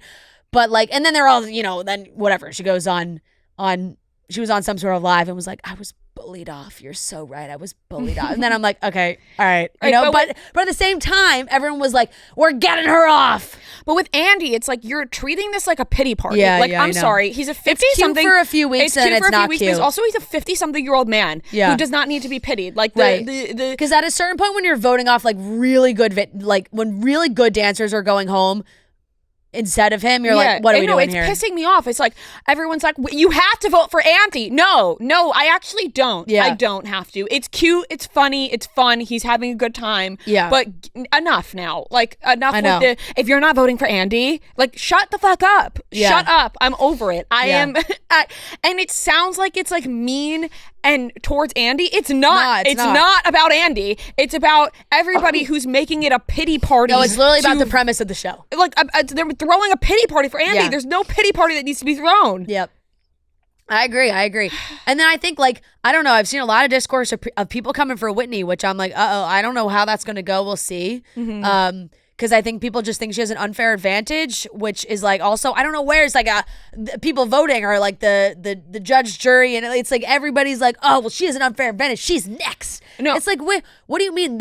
In the history of the show, every single season, there are multiple people. Charli D'Amelio won. Multiple people with some sort of dance background on the show. That does not disqualify you from being on the show. No, if the producers and the casting put you on the show, you have a right to be on the show. So shut the fuck up. Yeah, it's too much. It's too much. Enjoy the dancing and vote for the dancing. Like, vote for the people you like. Right. But people are doing that with Andy, where they're like, we love him and he did it. Yeah, no, I know. All because they feel bad, and you're like, there's no reason to feel bad. Yeah. What are you feeling bad about? Like, it's that riled me up this week. Yeah. Yeah. And not because I'm like, oh, Hilaria needs to stay. Yeah. But Hilaria's a good dancer. Yeah. And people say she was cheating because she had a background in ballroom. And people say the same about Alex Earl's background in dance. Have you seen the videos of Alex Earl as a dancer when she was younger? And Yeah, right. And people are like, oh, these are the videos we're worried about? I know. Her bad hip-hop dancing? I mean, Elaine was a dancer too. So Right, it's like, I don't know. It's Come weird. on. It's really weird. People pick and choose who they decide like, oh, we're going to like hate this person because they have dance background. The voting, I can tell the voting. I think we're gonna have a problem with the voting this year is gonna be a we're gonna have problem. a We'll see this week. Yeah. If Andy makes it over somebody else. Yeah. Because everybody else right now is better than Andy. for sure. For sure. And I see people making TikToks. Oh, I'm voting for Andy. I know. Anyways, it was a great week though. I'll give it an A Yeah, minus. yeah. Disney week it always pops off. I'm very excited for dedication week. I mean, Dedication. we got a little drunk at lunch and literally started crying thinking about Mr. Feeney coming out and dancing with Danielle for No. I'm As soon as we saw that news, tears. No. Honestly, we were just reading the news. Robert's dancing to You'll Be in My Heart. Which is a song that makes me cry instantly every time I hear it anyway, because it's like just the most beautiful song. It's going to be Sob City the entire time. I saw people talking about, do you remember last year when Jen Tran, everyone was doing like dedications? Yeah, she did hers dedicated to to Taylor Swift. Swift. Yes. And everyone was like, Yeah. Everyone has these like dedications. Yeah. Yeah, that was something. Yeah, she commented, a girl's TikTok came up on my page, like went viral of her being like, remember when this happened? Like that was weird. And Jen like was pissed at her that like Jen like wrote a sassy comment back. And she to was her. like, you're clearly not a Swiftie. Yeah, you're It's like, Swiftie. all right, well. Yeah, well, you're clearly not then, I guess. Yeah. But no, dedication week is always pulls at the heartstrings. Yes. So that's gonna be cute. I love seeing the videos of Alex with her siblings in the studio, all like getting their dance. Ugh, She's dedicating it to her sister, which is that's gonna be, a lot of people are gonna have a lot to say about that, but I'm sure it's gonna be beautiful. To Sparks by Coldplay, like that. Like I'll always look after you, like that. No, it's nope. No. I'm gonna be crying the entire time. Crying I have the chills. entire time. I have chills. All right, Noah, what did you watch? A lot, but I'll try to fly through it. So I watched the last 2 episodes of Black Rabbit. I think I gave the first 6 like a B plus. I'll give these an A minus. Like I really like the way they wrapped it up, especially like the final scene. Not to give anything away, I thought Jude Law was very good. This moved him up my rankings, just in my head, just like overall. I'm like, honestly, good for you, Jude Law. I'll give that an A minus. He's really got it. Great actor. Yeah, great actor. Even Jason Bateman, good job. Yeah. Task, I watched the newest ones. I've watched the last 3, so 4 to 6 is what I'm grading now. I thought last night was the finale. I wasn't sure if it was the finale the way that like after I watched it, and I just looked it up. There's one more next week. Extremely good, and I've seen people kind of saying like, why isn't anyone watching this? And I agree with that. Like, why isn't anyone? What is this show? It's the Mark Ruffalo HBO show. Oh yeah. Like, yeah. It is kind of like, why is no one talking about this or watching this? Like, when Mayor of Easttown seemed like everyone was watching that, this is so similar. I might even argue this is better, and it feels like no one is even watching it. But really good, like really good. I'll give it an A minus. Excited for the finale, but just all around, like, just a great show. I watched the first 2 episodes of Inside USA. This was before we went to Singapore, and I was like interested. It's been enough time now where I'm like, I might not finish it. I don't know. Like, it's kind of passed in my mind. But it was like, it's an interesting reality show. Like, I think it's a cool premise. I'll give that a B minus for what I watched. I saw one battle after another, the Leo DiCaprio movie. It lived up to the hype. Like, everyone was hyping it up. Like, I could really want to go see that. Like one of the best movies of the year, if not the best movie of the year. DiCaprio is like at least going to be nominated at the very least.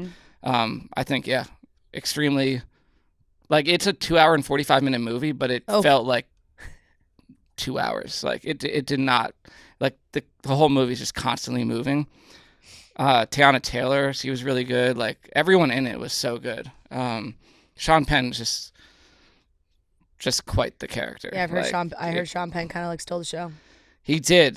Just his character and his performance was incredibly weird, but great job on his part. So I'll give that an A. Watched Crazy Rich Asians on the plane for the first time. B+. That was on the way to Singapore. Movie. Great movie. Solid. It was funnier than I expected it to be. But yeah, and it was just the perfect movie to watch on the way there. Pure definition of a rom-com is Crazy Rich Asians in my mind. Yeah. What's the main actor's name again? Henry Golding. Henry Golding. Yeah, he was good. So B+. Watched Materialists on that flight as well. Worst movie ever.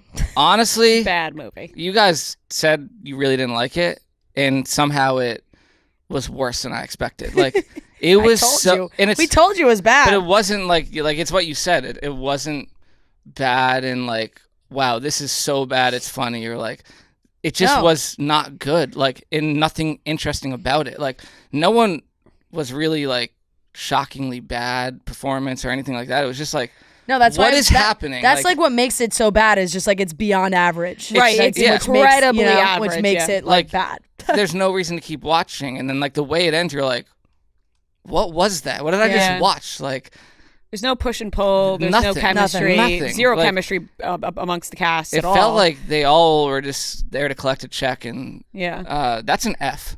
That's a real F. I watched Companion. This movie came out this year. Yeah. It's about it's Jack Quaid actually, and he's dating like an AI robot, and that's kind of the premise of it. And it goes downhill real fast. But I thought it was really good. It's like kind of like a robot. thriller horror type movie. And those AI movies are always scary because it seems like could actually happen soon enough. I'll give it a B. It was definitely entertaining and pretty quick. I rewatched Pirates of the Caribbean, the first one on the plane. That's an A. Like there's not much to say. Solid. Yeah, I it's actually such a great movie. haven't watched it in forever, maybe like since I was a kid, but it all came back. Like I'm like, wow, this is just as good as the first time. The Ballad of Willis Island, another movie I watched on the way back. That came out this year, pretty new. It's a story about this guy won the lottery, so he lives on this island, and his favorite band, favorite artist, he invites him to the island to play what he thinks is going to be like a big concert, but it's just for him. Oh. And then he invites, what's her name from Promising Young Woman? Carey Mulligan? Yeah, she's in it as like his former love interest. But honestly, very good movie. Like music centered, which I like. So who's the main? The main guy I have not seen before. His name is Tom Basden. But Tom Basden. Really, I mean, it has a 96% on Rotten Tomatoes. I really enjoyed it. I'll give it a B+. It's just like a quick 1 hour 40. Quick movie. Heartwarming, I would say. Yeah, just a solid movie. And it's a comedy. I couldn't quite get what genre it was from your description. Like I was like, was it supposed to be like not like drama? Like is this like intense? I would say it's a comedy, but I wouldn't say it's a comedy. Like it's like a mix. Okay. There's like a lot of emotion in it. Yeah, I wouldn't even say that. Like I don't know how to describe. Like it's a funny movie. There's funny parts, but it's not like a comedy in my mind. I watched this movie, The Penguin Lessons, Steve Coogan. It's a true story about this guy who goes to, well, now I'm going to forget where he actually goes. Let me just double check this. Steve Coogan, Argentina. He goes to teach English in Argentina, but it's during like this whole political coup and everything. And a penguin is involved. You'll see why. But what a tease. Yeah. But honestly, that's another heartwarming, like true story. I was actually tearing up on the flight at the end of it. Wow. So I think planes will do that to you, you know? It does. It does. But I'll give that a B. Like, I love Steve Coogan. And just a great true story. Then I watched Pirates of the Caribbean 2. I'll give that a B plus. Like, it didn't really hold up as well as the first one in my mind. I think that like maybe 3 or 4 I was a bigger fan of. Yeah. But still, I mean, they do solid. kind of drop off as it goes on. Yeah. But it's funny because like I'm pretty sure those were the only movies I've ever seen Orlando Bloom in. Like, I couldn't tell you another Orlando Lord Bloom. of the Rings. Never watched Lord of the Rings. No. But he was great in those. Yeah. The last movie I watched on the plane is this movie called The Surfer. Nicolas Cage, came out this year. He just picks like the weirdest roles where I'm like, I almost am like, he wrote this himself. Just the strangest movies, but they're always like pretty entertaining. I'll give this one, I'll give it a C plus because it was so ridiculous that I was like, I don't know what I'm watching, but he's so funny in it. And I'd say it's worth watching. It's just Nicolas Cage being Nicolas Cage. Watch Caught Stealing. We talked about it. Enjoyed it. I just think any Austin Butler movie I'm gonna have a hard time fully loving, just because I'm just sorry. I just can't. Like, I could just think of a million actors that if you put him in his role, that it would have gone up like at least a couple half letter grades in my book. He just takes me out of every scene, but it's not as bad as it used to be for me. So I'll give it a B. And then I watched the last couple episodes of Gen V. That show's just like a B minus. It's just like a fun show to watch, but nothing crazy. And that's all I watched. Nice. Had a lot of time on the planes. A lot of time. We had a lot of time. Yeah, that is true. Weirdly enough, a lot of times clocks and things. And all right, that's everything we watched. All right, that wraps up today's episode of Chicks in the Office. A long one. That was a long one for you guys. Welcome back. We are going on tour starting next week, so make sure you get your tickets. We can't wait to see you guys. We love you very much. We'll talk to you on Wednesday. Yeah, Chicks in the Office. Long-time listener, first-time caller. Look at the charts, who does it the best? 2 chicks getting paid in reality checks. You can find them at the gym, it's not even